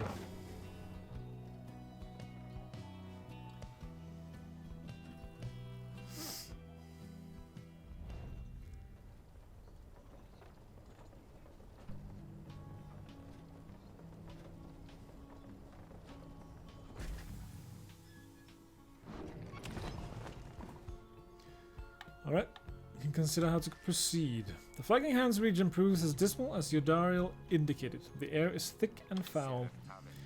How far to the pit of Millith? All the way across the marshlands on the coast.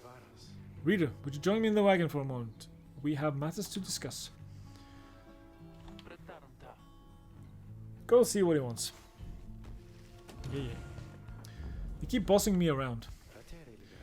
Thank you for your time, reader. I have something for you on behalf of my client. Before you is an artifact called the Beyond the Crystal. You observe a shimmering crystal of some sort beside the Book of Rites. As you have surmised, the triumvirates you are to confront during the rites shall stop at nothing to prevail against you. They have prepared for this for quite some time.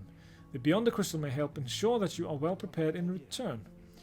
It is a resource now at your disposal to be used at your discretion. Gaze upon it and you shall see what I mean.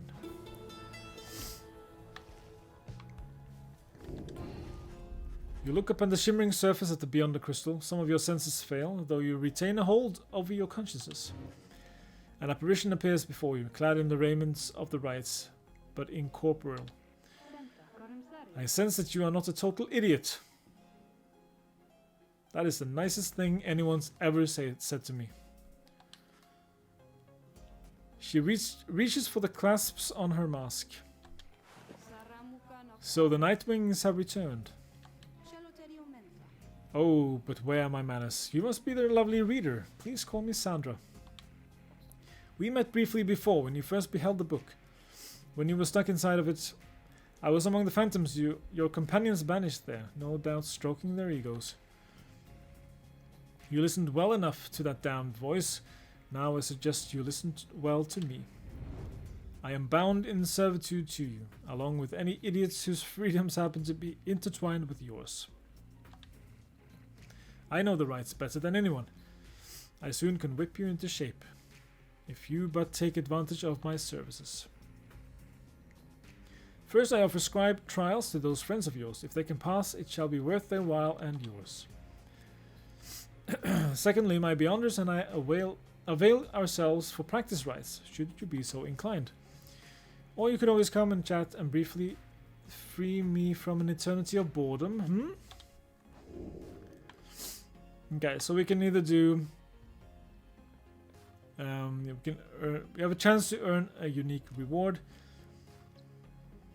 test out our strategies, or we can just talk to her. Let's just talk to her for now, I think. I do appreciate the effort to make small talk with me, reader. Anything to break from the monotony of staring at the void within this place. Not that I could see it if I tried. She laughs at this, or maybe at herself. Certainly I could make talk with my fellow Beyonders, trapped here as they are with me. You might expect that we all would keep each other company. There is just one problem there, however. We are all sick of one another. She laughs again, perhaps not at her joke, but instead at her predicament. I do exaggerate to some extent, but there is a certain truth in this. We have been stuck together long enough that we have grown more distant rather than more close.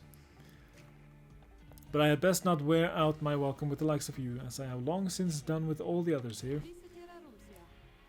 So carry on for now, and if those fools with whom you travel learn something, come bring them forth to me, and I shall see to it they learn some more. Okay, so we can do a scribe trial and see what that's all about.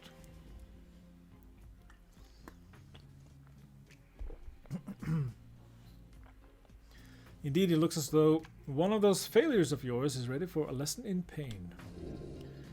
So we can choose who should...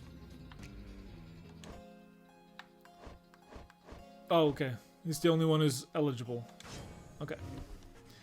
You ask Sandra to administer one of her special trials for Rookie. What, the loud-mouthed cur? Well, I suppose that he is ready, technically. Though I have a litany of reservations about him. But let us bring him forth. Soon Rookie appears in heed of the summons. Sister, why are you looking at me like that?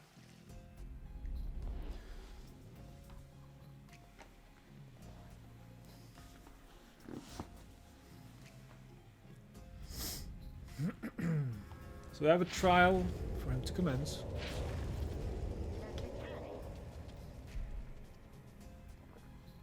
Alright, what's the big idea, huh? There's some kind of trick you're playing, sister? The apparition Sandra then appears and unfastens her mask. Shut your snout and listen well, cur. You answer to me here. What? Your mouth runs quicker than those stubby little paws. You have much to learn if you have any intent to prevail in the rites. Let us see how you fare without the benefit of your trusted comrades, save for your lovely reader. I guess it's you and me then, huh, sister? Wherever you are. So it's 1 on 3.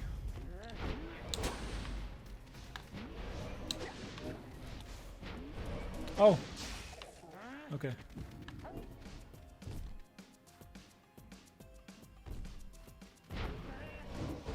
Oh, okay, those actually stopped me. I didn't know that.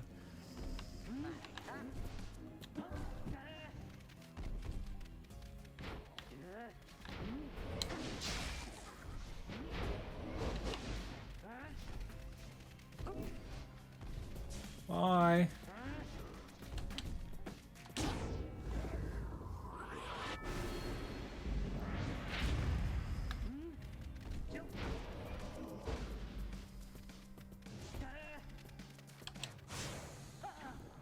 He didn't jump.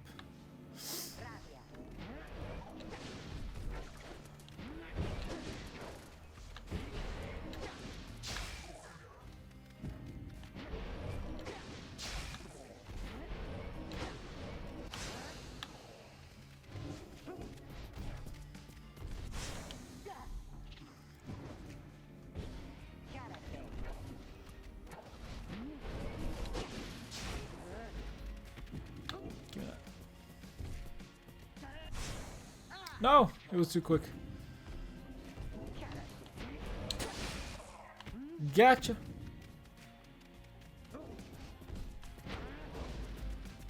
Yeah.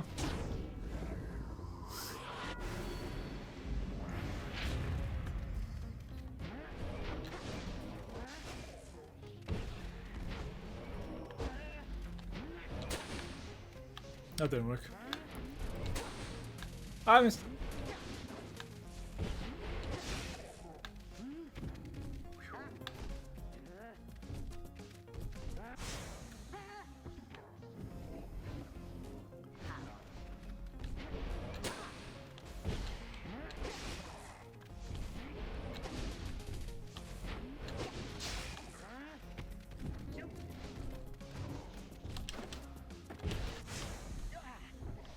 Ah, jump into the pyre, mister.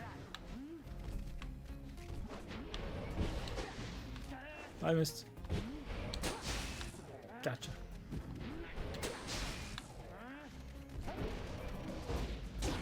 There we go. Only 5 points left. Yay!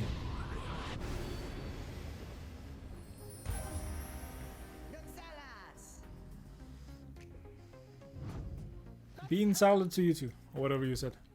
That is how we do it, right, sister? It is, and you acknowledge likewise that you did not do it on your own, despite having to face my demon friends all by yourself. You passed my test, Kerr. Congratulations are in order, both to you and to your lovely reader. Now, farewell.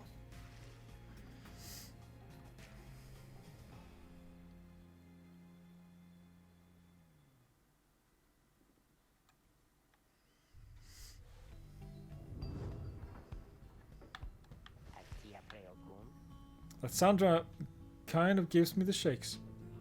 Know what I mean, sister? Hey, what's that you got? You received the Yomuru's Fang for completing Rookie's trial. Nice. Let's have a look at it. Rank 5 Legendary Talisman. After Rookie casts his aura, it lingers longer than usual. So only Rookie can use it. But that's cool. Very cool. You find everyone is feeling rather miserable. You sense just being in flagging hands eats away at one's spirit. Only the imp Titso seems unaffected. Most of your fellow exiles lost -1 hope. Ugh.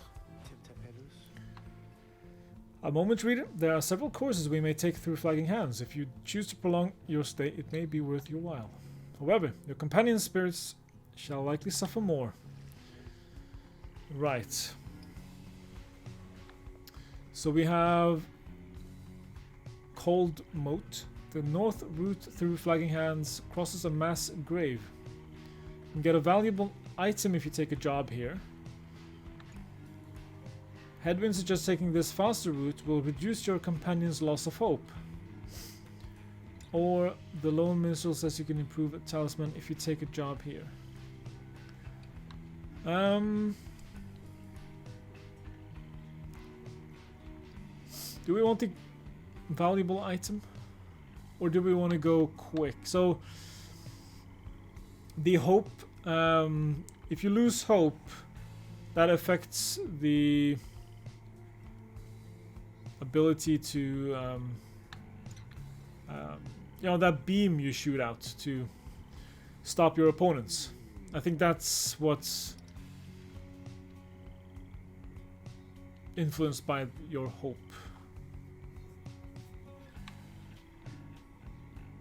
It is tempting though. You can get a value. It's not guaranteed.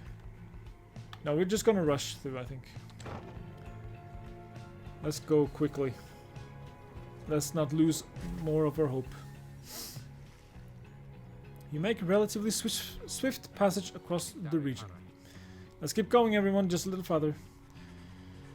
While you gave up opportunities to earn more soul along the way, you sense your fellow exiles' spirits would have suffered greatly had you gone the long way. Your companions held to what hope they had.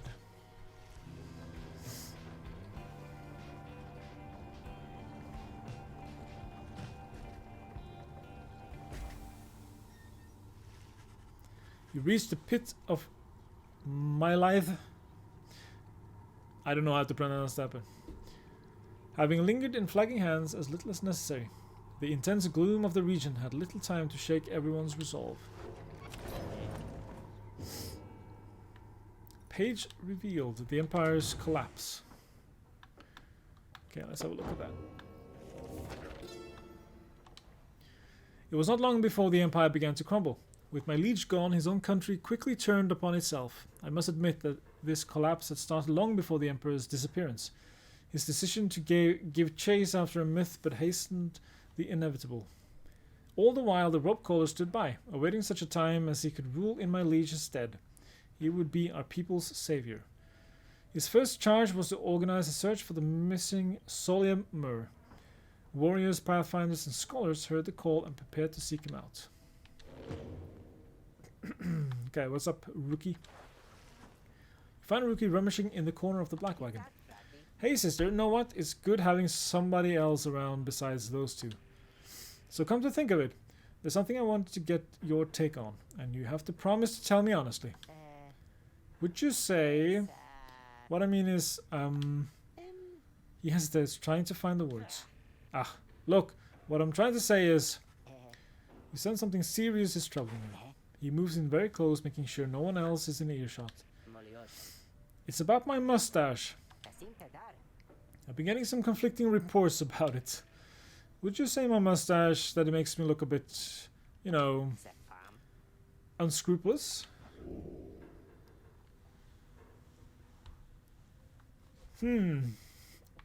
Any strong opinions? Should he have a mustache, or would he be better off without it?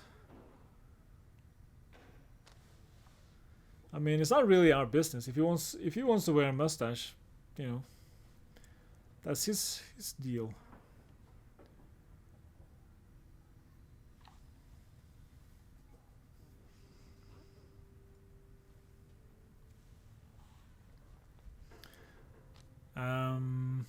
His appearance is not your concern, nor is a drawn-out discussion on personal grooming. I mean, that is a good point.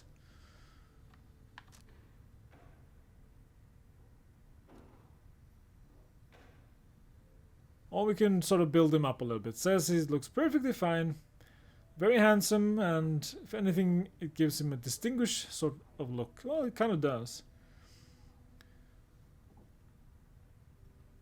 Let's go with that one.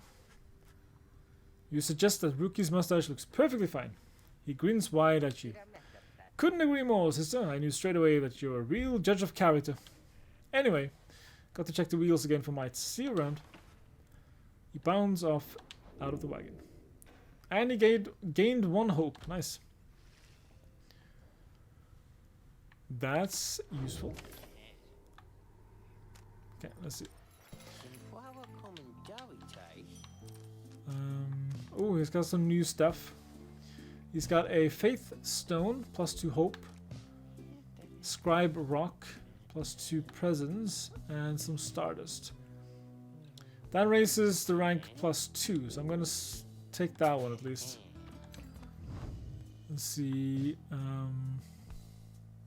Could continue to build that one up, actually. +2 Quickness. What would that do? +3, okay. Oops.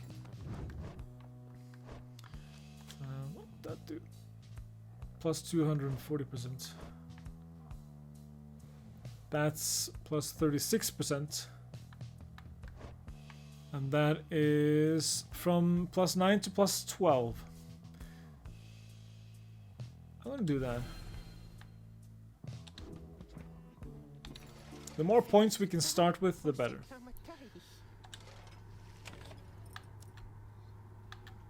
Okay. Right. What should our lineup be for this next game? So you make preparations for the coming rite. You wonder if the stars above will even be visible through the dense fog hanging over the pit of Milithe? Something. Titso seems to be very concerned by something in the vicinity. The little imp disappears in a hurry. Oh, is Titso alright? He was so frightened. He was not frightened. He was issuing a warning. Silence, everyone, take cover. Udariel makes quick note of several hiding places among the nearby crags and rotted husks. You wait. Something about the place dampens your senses. All you feel is creeping dread. Then from the shadows a writhing shape slides forward, its hulking form draped in raiments. The shape stops. Slowly its head turns from one of you to the next, each in turn. Wise of you to hide yourself from us, little Nightwings. You trespass on the resting place of the Astralborn. We shall see when the stars muster the courage to illuminate this place. The creature vanishes into the dark. After a time, your companions reconvene. That was a bog crone, which is a serpentine creatures native to the Commonwealth's southern bogs, widely feared. Though formerly part of the Commonwealth, the bog crones tend to keep to themselves. Indeed, I was Witch Admilde of the Withdrawn. Titso makes clear he has no love of Admilde. Although the rites dictate she cannot harm you bodily, with her, best not take unnecessary chances. We'll take what chances we can get in all of this. Everyone, it's time. It is time.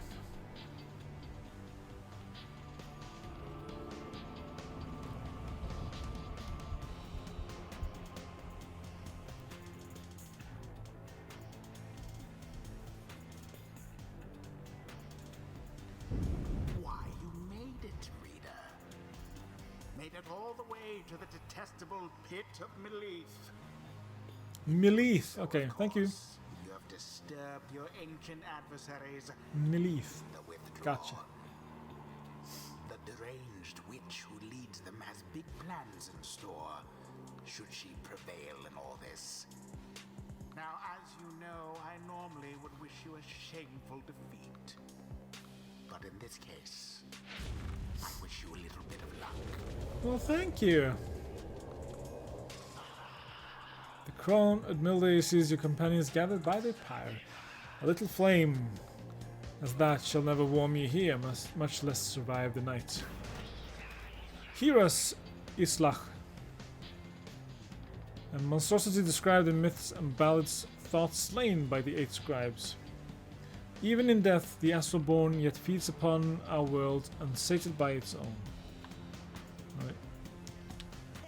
Rookie thrusts forward from your ranks. Listen here, you old bag. You don't scare any of us one bit. You or your buddy Islach. Now, are we doing this or what? The question hangs in the air for longer than is comfortable. It does seem to have drawn Admilde's attention, however. Rookie begins to squirm a bit. Then Admilde moves her slender fingers to her mask. Oh, she's pretty.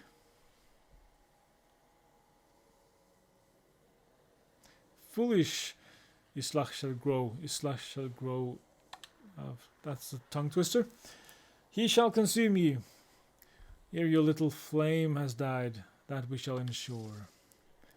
Admilde slides off toward her fellow followers. Rookie remains motionless for a time. Whoops.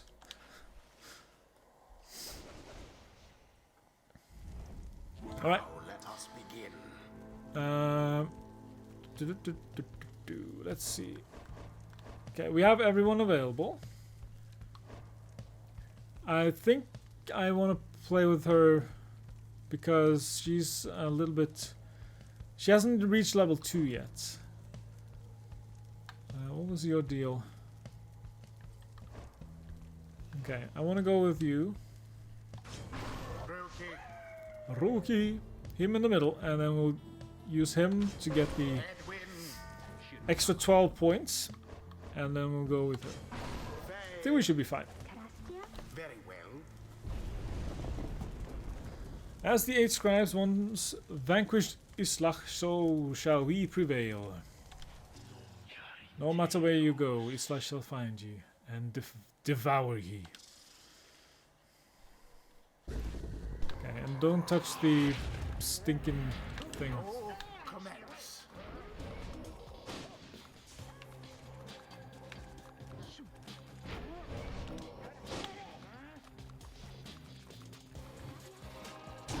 In honor of the scribes.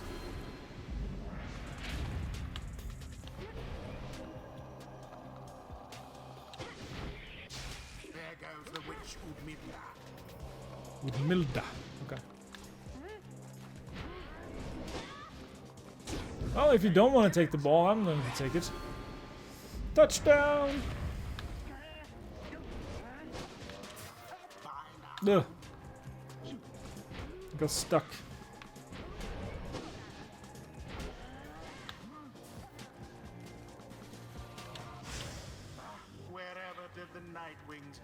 Now we have... Oh, I got 2. Nice. As per the sacred law, That was a nice juke move.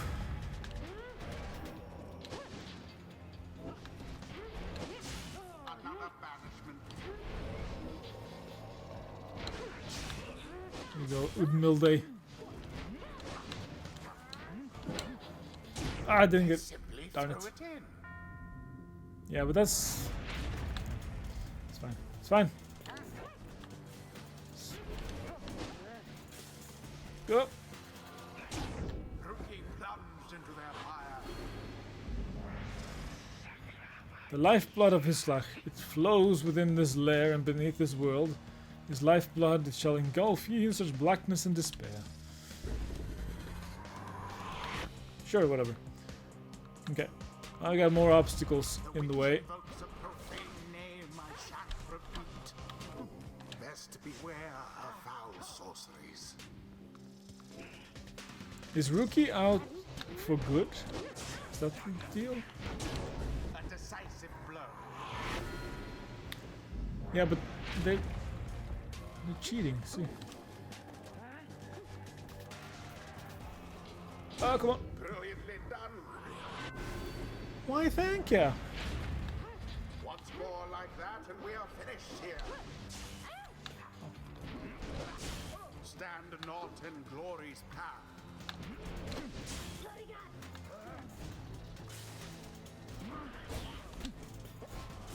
And it is done. And it is done. Victory. Nightwings once again prevail. Their adversaries prove no match for them. The right is complete. See? Those bog dwellers are just a bunch of hissy talk. Nice work, everyone. Never thought I'd have to stand against a bog dweller. The scribes, they vanquished Islach just as we prevailed tonight. We have failed thee, and the deed shall be repaid in blood. Don't do anything crazy, okay? As for ye, fools, ye shall be consumed, and everything around ye, from the soil to the stars, ye shall see.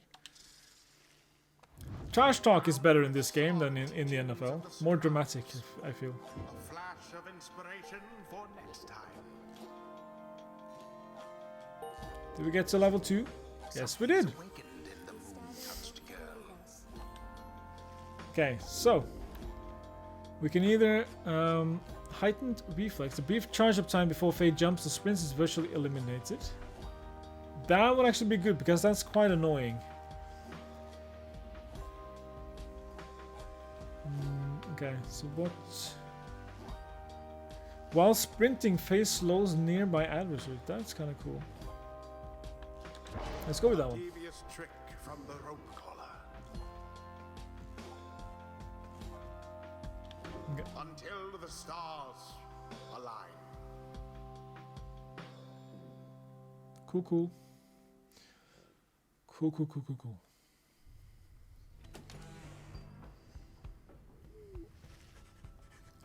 Having overcome the withdrawn in a rather one-sided contest, you and the others have some moments to recover from the ordeal in the relative safety of the Black Wagon. So, when can we get out of here? What, Greentail? Had enough of Udmilde's hospitality for the time? Oh, Jody, yeah, thanks, I'm good. The reader and the stars will point away as ever. It's just so far we've kept on going north. If that's the case again this time, we'll plunge into the ocean, I think. Yes, the Sea of Solace spreads north and west from here for untold leagues. I could not tell you when last a vessel dared to sail those waters. Titso asserts himself during the conversation. What is the matter, little one? Titso is trying to get you to come look at something outside the wagon. Reader, please go see what he wants. Alrighty. You find Faye and the lone minstrel already gazing up at the stars. Can you not read the stars yourself then, Mr. Minstrel? I fear it is not so simple as matters of can or cannot when it comes to me, Faye. We shall see what the reader has to say, for this is her charge. And here she is, in fact. Thank you for fetching her, Titso. Titso is happy to have obliged the lone minstrel. Reader, it would seem the skies have cleared to some extent. Please look upon the stars and see where they compel us to go next.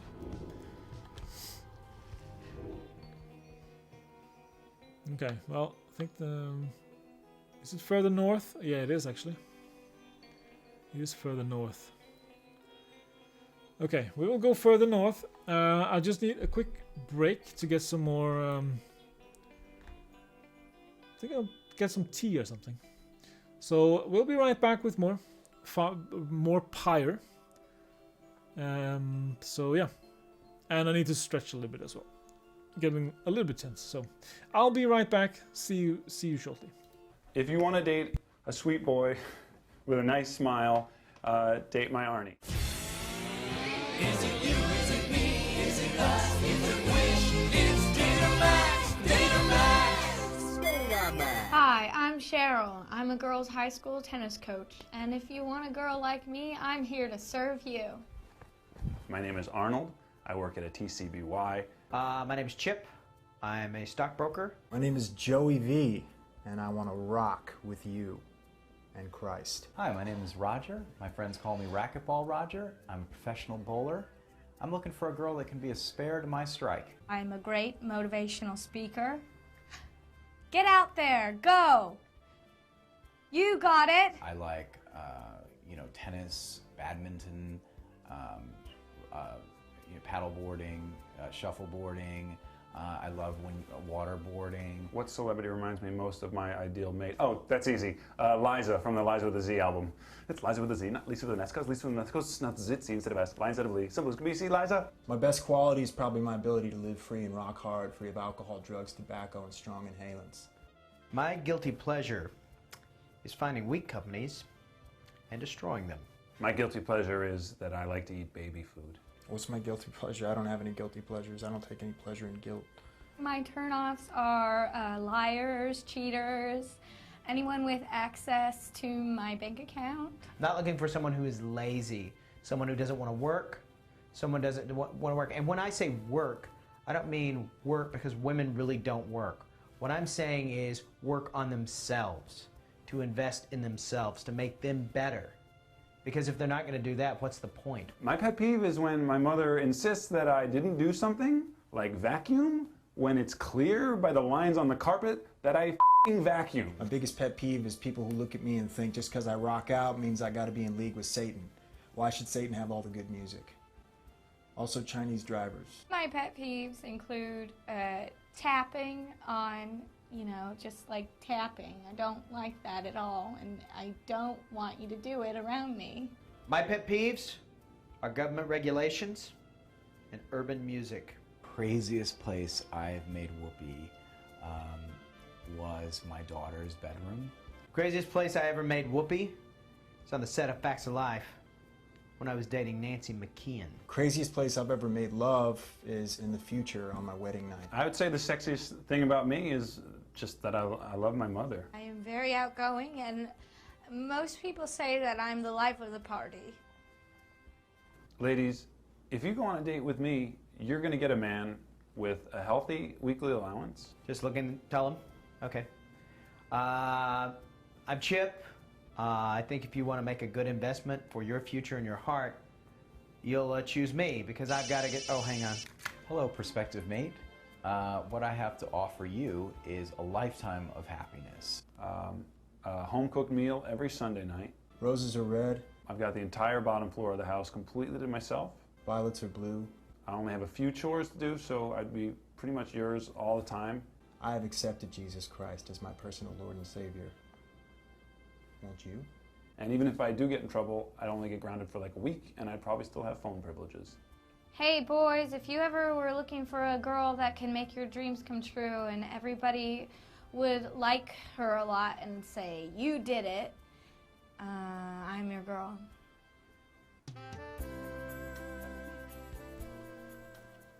Hi, Elmike. Good evening, boys and girls, ladies. We don't want that. Not this time. How's it going, Elmike? Thank you for your contribution to my misery. Alright, we are heading north.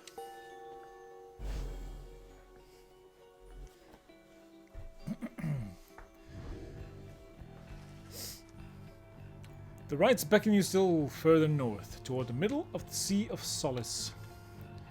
An impossible oceanic expanse pock-marked by crude little islets. That's not good. You're joking, right, sister? Does the reader seem the joking type to you, Greentail? We do not argue with the stars. You talk like we can just go right out into the water. Pardon my interruption, though. Perhaps we can. Say what? My client, Sandalwood. He has a way of anticipating such eventualities. West of here lies a place called Big Bertrude's. The proprietor is an old companion of his. She may be able to assist us. Hedwin's smile returns. That sounds like our best shot right now. Let's pack it up and move as soon as possible. Okay, who wants to chat? You. Greetings, reader. It is good that you are here, for there is something that I wished to tell you privately.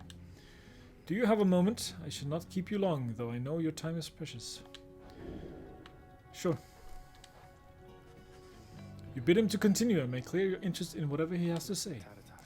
Very well, and thank you for your time. And I should further note, matters that pertain directly to the rites I must reveal to you alone, for thus I am obliged. In any case, when you confronted the withdrawn and witch Udmilde, you might recall she tended to invoke a certain name. Yes, Islach.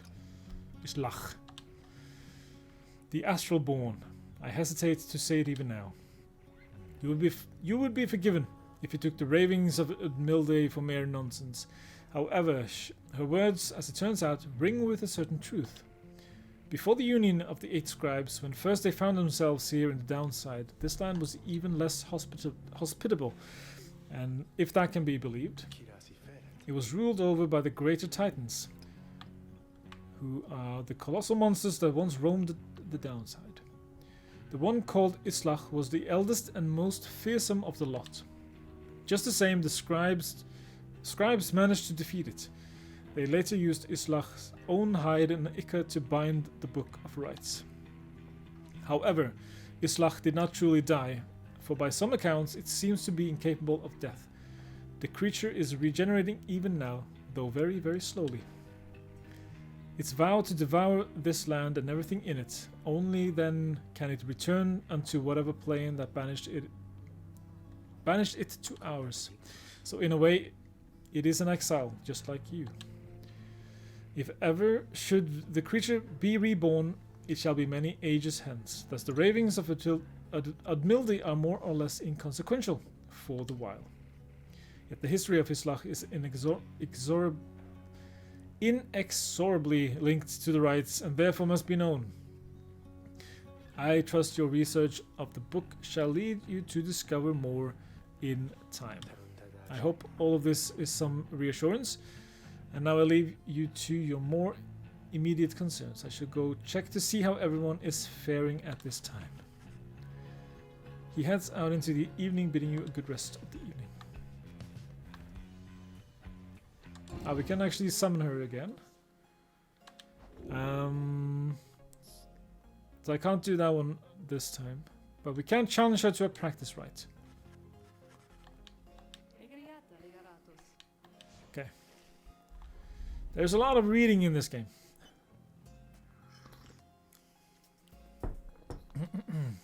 But I have tea now. So this is more. I think this is just practice, but I don't know if we get anything out of it. Look there, our host approaches. Welcome to the practice rites. Thanks, great to be back. Love the decor, honest. Yeah, so this is where we did the tutorial thing. Silence, Kerr. You are fortunate your reader summoned you again. You could use a little discipline. Now come forth and let us see how capable you are. In the practice rites, no enlightenment is awarded. You may train here with your fellow exiles as much as you wish, or press A. Oh, okay. We're just gonna go back to the wagon because if it's just practice and we don't get anything from it, it's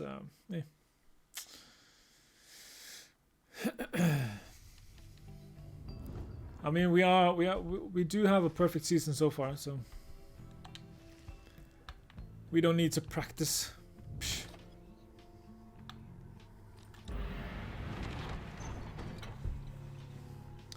Right, so we are going here.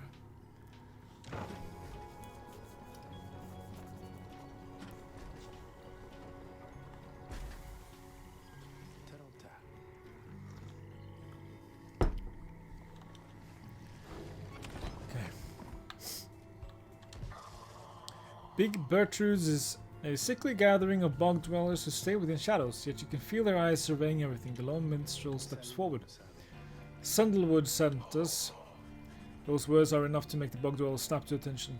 They emerge from the mud and dark and begin inspecting your black wagon with their strange tools. One of the bog dwellers slithers forth. She is larger than the rest and leaves no doubt that she commands the others. Thou speakest. Me fail English? That's impossible. We would know his whereabouts, reveal them to us. Good day to you, Big Bertrude. It is a pleasure to meet you at last. For Sandalwood always spoke highly of you and your handiwork. He did he? In turn, we know who thou must be. Yet thou speakest of the past. Sandalwood, doth he yet live? Speak plain and quickly. You speak plain. To be quite frank with you, madam, I do not know for certain, for I have been apart from him for some time, carrying out his will. Though I have every faith that I, Sandalwood, lives. As for his current whereabouts, I understand that he waits somewhere near Wakingwood. It's a labyrinth of a forest on the western half of Black Basin. Few know their way around it. Beyond the waters. Okay. We wish to seek him there, though as you can see, our wagon is ill-suited for the task. The one called Bertrude frowns at this, studying the lone minstrel all the while.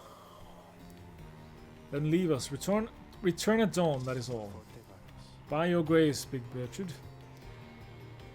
The lone minstrel turns away, but Hedwyn stops him. Hold on, are you sure about this? Leaving the wagon in their care? All should be in accordance with my client's plan. You keep calling Sandalwood your client. He must reward you well. Aye, in a manner of speaking. He helped me find a sense of purpose I thought lost. Edwin nods at this, then turns to you. Well, my friend, I guess we'll see what happens, right? I am off to let the others know. You find yourself with time for your vacations, while the bog dwellers go about their business. Okay. So we can either look for valuables, we can study in private. I think we are going to mentor a companion this time. And let's see, who shall we mentor? We can get her up to level 3, although I haven't been using her a lot lately because she is a bit slow and speed is kind of the essence here. If we, well, let's see.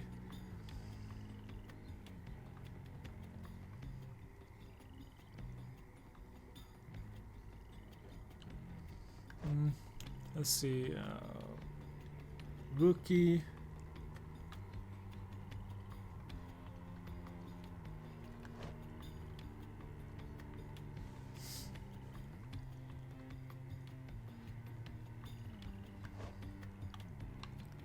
And you are sort of lagging behind the others.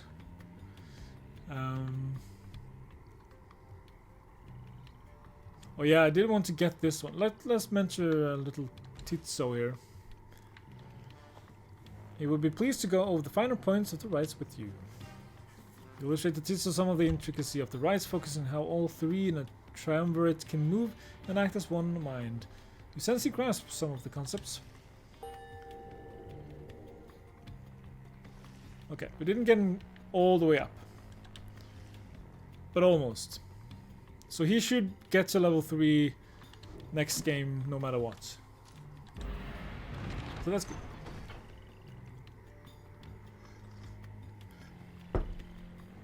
The lone minstrel finds you early the next day. Reader, it is ready.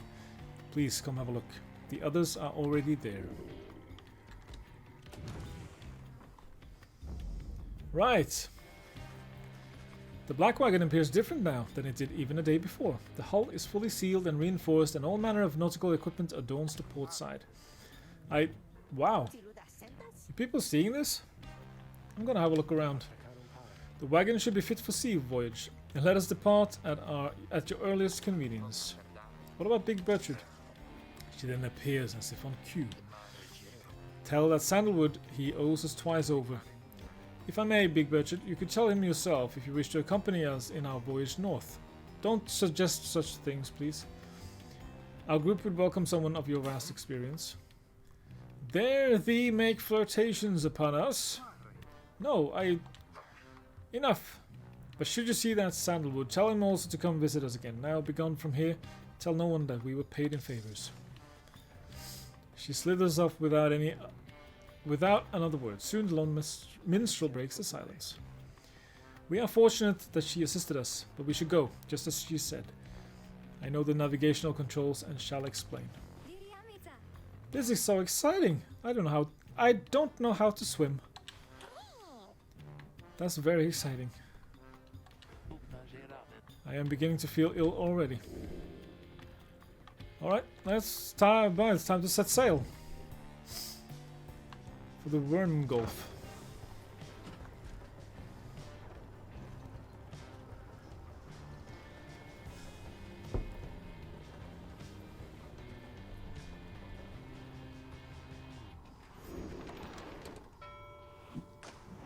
Our wagon is now a boat. Hello! How are you doing, Storm? Good to see you, buddy. You and your companions watch the sea as your wagon rolls over the gentle waves. Welcome to the reading/gaming stream. We have crossed into Worm Gulf. I hope that all of you are acclimating well. There is no acclimating to these worm-infested waters. We risk everything to sail here. You're doing well. That's good to hear. Yeah, things haven't been too bad. Just work is a little bit exhausting, so I'm looking for a better solution. But we'll see what happens. But how have you been? How is everything? Are you able to stream as normal, or? As long as we follow the cold current Big Bertrude indicated, we shall be safe. If the next ride is in the middle of the sea, how will our adversaries meet us there? They shall find their way as we find ours. It is all part of the scribe's design. Now, reader, please confirm the next point on our sea journey. We seek the Hulk of Oars. The Hulk of Oars, yeah. So we have to go navigate the maze of malls in a curving route bearing northeast. Okay.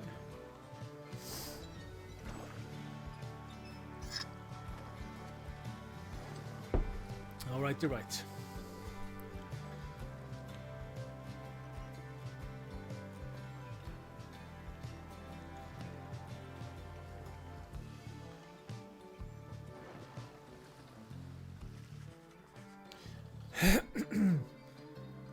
The wagon continues rolling gently across the waves, which seems to you a welcome change of pace after having come from flagging hands not very long ago.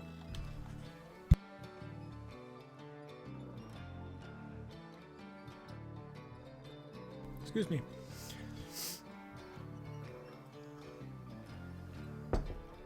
However, Yodariel seems more concerned now than before, and paces ceaselessly. When she notices Ruki, she stops him for some questioning. Greentail, how is he doing? Who, Hedwin? Oh, he's pretty much the same. Been up all night, retching into the waters, if I had to guess. His first time out at sea? His first. She turns to you. Reader, please check on Hedwin when you have the opportunity. He requires our support, and we require his swift recovery. You need to give your schedule a better look and probably do things more on weekends since I have a wider time frame to work with. No. You just have to find a schedule that works. I hope you do. You've been playing... what was that game? Kingdoms of Amalur. Reckoning. What kind of game is that? I've heard the name before. I'm not sure what kind of game it is. Later you find Hedwyn looking out of sorts. Oh, hello my friend. It's just the sea hasn't been good for me, I guess. It's funny, all this trouble, just to get back to the Commonwealth, of all places.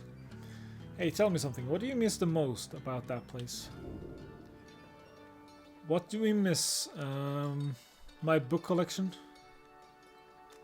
Or friends? Or the food? Friends, probably.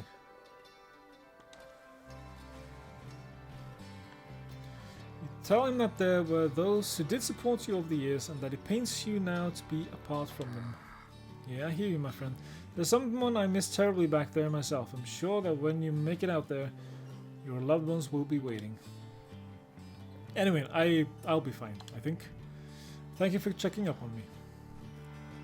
You sense he wishes to be alone. There is not much to be done for him for now. Okay, so Hedwyn is unable to play in the next game. I'm sorry for my interruption, Rita. Please again confirm the next point on our voyage. Sea of Solace.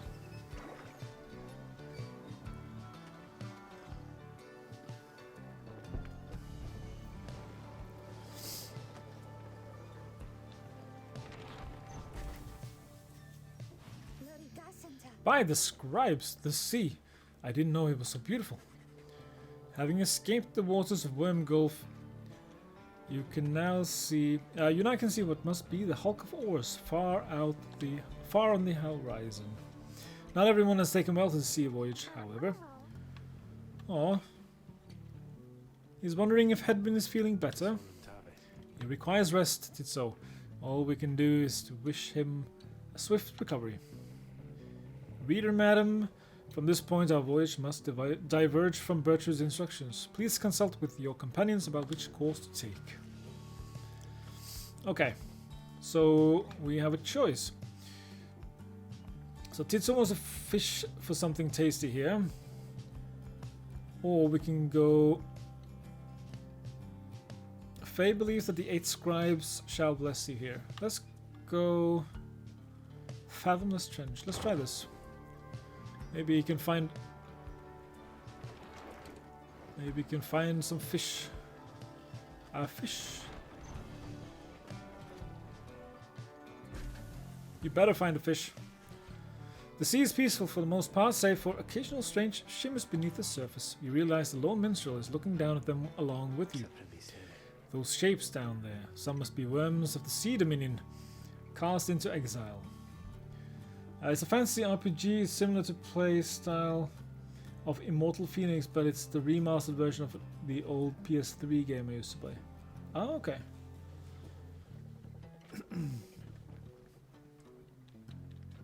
Is the one that has a follow-up that's called the Re-Reckoning? I understand they tirelessly fought the Commonwealth's wars, having grown weary of their own. They must make worthy adversaries. He spotted something tasty. And there he goes again. That one enjoys being at sea, despite its perils. Eventually the little imp resurfaces, clutching something in his claws. It's the Re-Reckoning one I'm playing. Oh, okay, so it's just Twitch that's wrong.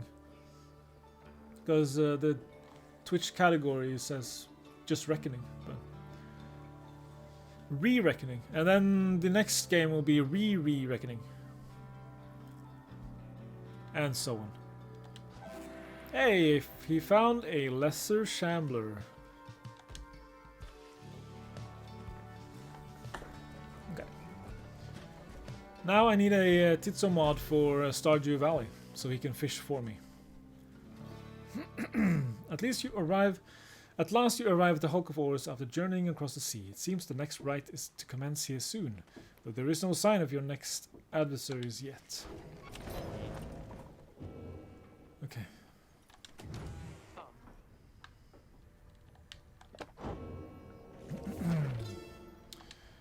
The Emperor Solimur knew naught of this. Of course, his expedition yielded not the treasure he desired, but brought him closer to his country than he had ever been before. As he traveled down the river Glorian, In pursuit of greed, he found instead an inkling of shame. He saw the sunken faces of his people, heard their words for him. In time, he could not ignore it, and it proved more than he could bear. The river finally claimed him, his belongings, and his retinue. Once the people heard, I understand, they cried with joy. Perhaps he ought to have perished, but the mercy shown to him, I think, is what transformed him. It does say it's just a remaster, so it keeps the old tag, but like how the remastered Dark Souls is just Dark Souls. Ah, okay, I see. What do you want? You ask what is on her mind. Hedwyn, he is beginning to recover from his illness. However, its sudden onset serves as a reminder, I believe. I have known Hedwyn since he was a child. Even now I hesitate to say he is grown. Nevertheless, there are such things that even I would never say to him directly.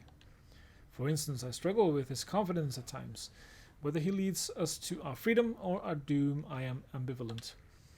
Speak not a word of this to him, of course, in case that is unclear. I shall tell him in my own way, if and when the time requires. In any case, when times remind me of his mortal weaknesses, I end up having to consider what should happen should we become separated permanently. What I mean to say is, you should know that I am fully pledged now to this quest of ours, whether Hedwyn is the one to lead us to its end or not. I have my reasons. One of them is him. I expect the same holds true for you. That is all I wish to say. Take care, reader. She nods and brushes past you towards the door. Nautical bell. So that's new. Among the Black Wagon's seafaring equipment, Hedwyn uses is to signal when food is ready. Food is ready. Oh, you just keep right on ringing that bell, sister. Keep at it. I didn't actually know this would happen. Ruki seems to be taking issue with your frivolous use of the nautical bell. After all, there is no sign of a nautical emergency nor a prepared meal. Oh, I know it's not mealtime, it's fine. I'm starting to really enjoy the constant ringing sound, though, now that it doesn't mean anything to me or anyone anymore. Besides, ringing that bell is probably some pretty good exercise, right? And it's good training for my ears, too. You know, because of ultra-sensitive hearing, don't you? Well, not anymore, I don't. Sorry. Anyway, thanks, I mean that. He storms off. He shall never forgive you for abusing the nautical bell. Okay. Ruki reappears laughing heartily. He was only joking. Probably. Let's hope so.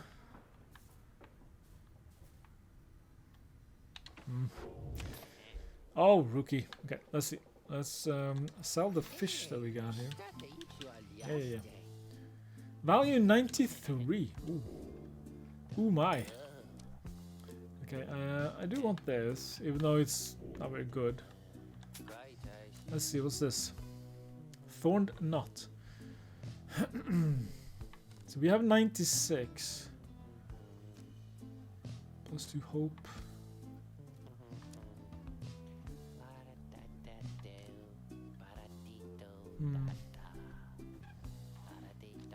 I don't think I need anything at the moment. I'll just grab this. And let's see. Can we use this here? Yeah, we can. Cool. Yes. Alright. Having landed at the hulk of oars, you and your fellow exiles now anticipate the hour that the rites are to commence again. What do you think, Tito? Don't I look just like Mr. Hedwyn? He's worried that Hedwyn is still feeling unwell. Wait, I think... What's that? A serpentine creature emerges from the water, followed by several others of its kind. You recognize it as a worm of the Sea Dominion. Exiled worms of the Sea Dominion tends to seek out the cold of the downside's areas. Known for being reckless and single-minded, they were perfectly suited to fill the Commonwealth's front lines. A Sea Dominion, a vast and war-torn undersea regime, home to untold numbers of amphibious worms. What they all are doing here, you see plain by their ritual raiments. The nearest one somehow loosens its mask. Good sirs and good ladies, so it is you that heed the summons to glorious competition against this knight and his brigade. Well then, let us do battle now without delay. More than our freedom is at stake here, but our very honor. And this knight fully intends to reclaim his... Oh, and lest this knight forget, he is called Sir Gilman. He salutes you all on behalf of the Pyre Hearts. Until the contest, he splashes out of you just as the stars above begin to shimmer with strange light.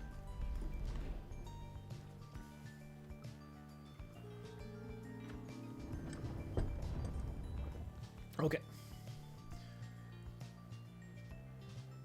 The glory attribute affects how much damage exiles can inflict to the adversary's pyre. Oh! Oh, that's good to know. Even the vastness of the sea was not enough to thwart your coming here unto the hulk of Horus. You would be wise not to underestimate your adversaries here, despite their pitiable look. I am, of course, referring to the Pyre Hearts. These Pyre knights are Hearts? another war to them, and that makes you their mortal enemy. I expect your battle to be glorious.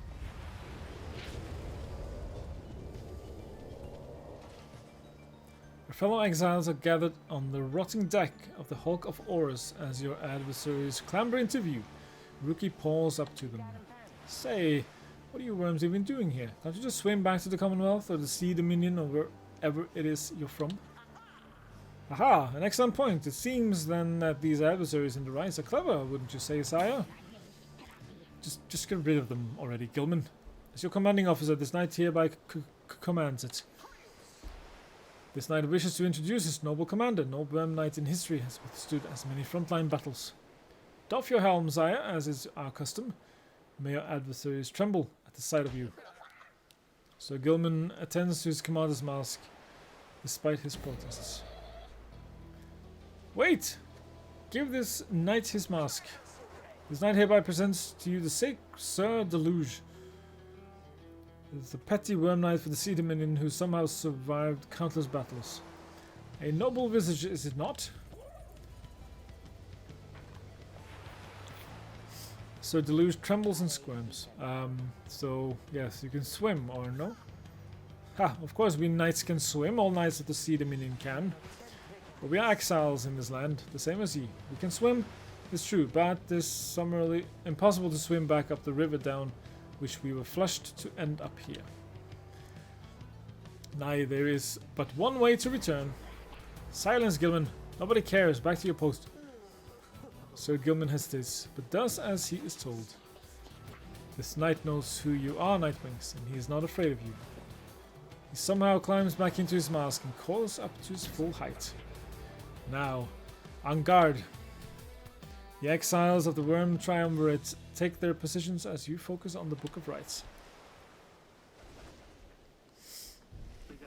Reader, Hedwin's illness means he cannot help us here. He shall be counting on us. Who shall conduct the rites? Okay, so he's out. So I need to give this to someone else. Let's see. I do want him.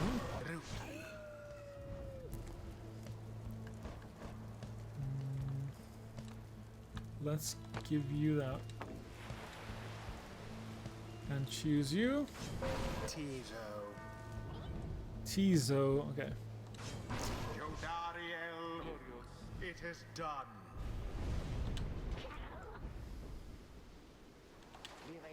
We now stand ready to confront the sire. A very brave triumvirate they seem to this knight's eye. Brave air-sucking monsters, one and all. Pyre Hearts, be ready. Go on, rookie. Now begin.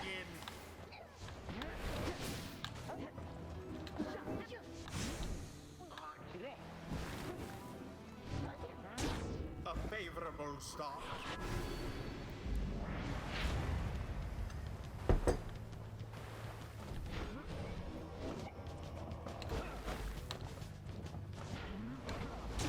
Shame.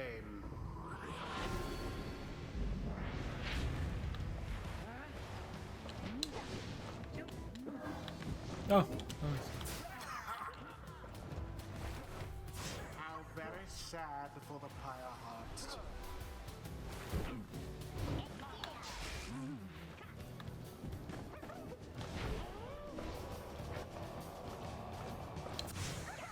Pyre hearts banished to the last.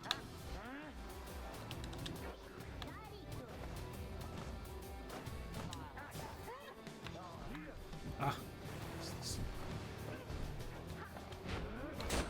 Didn't see it coming.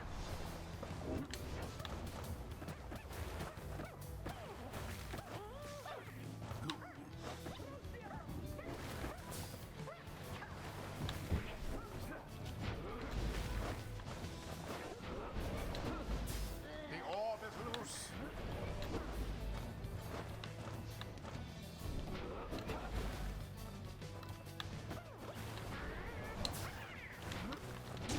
Your Pyre weakens. The night So it wings does. seem to be falling behind.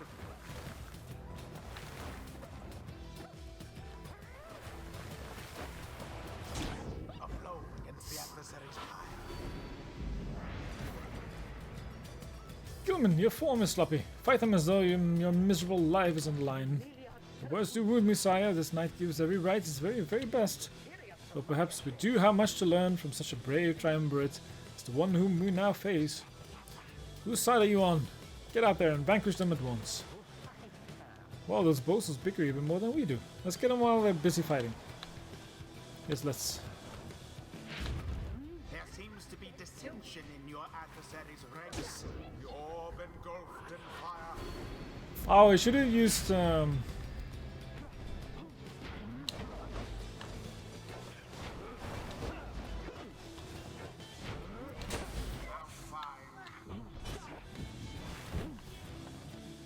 grab it.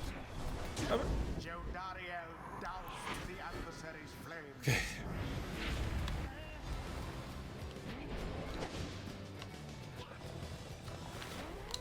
Quite the Whew. time of Ah, that was close. That was just in time. glorious. Okay, we just need one more. Praise and Ah. Bastard. Ah, it was just too slow.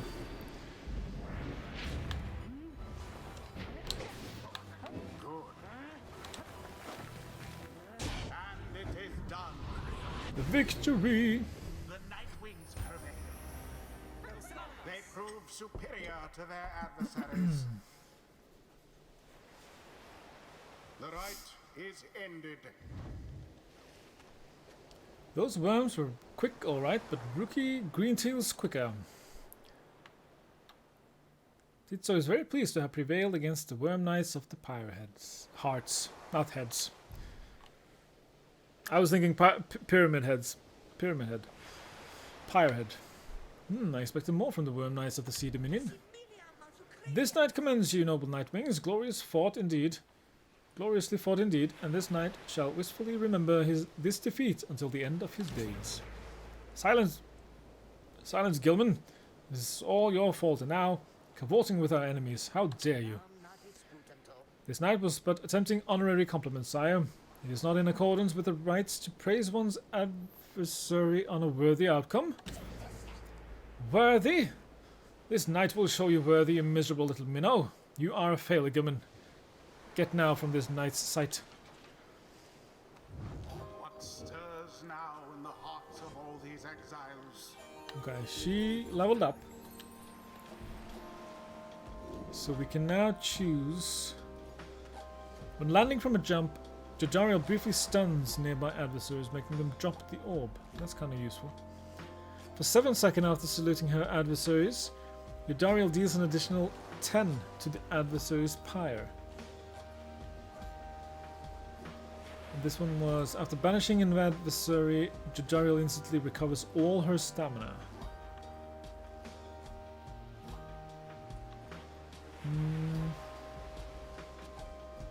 I'm gonna go with that one. Might come in handy. Okay, he did not level up. He leveled up. Nice. The imp Tizo The appears imp. to have a certain depth of knowledge.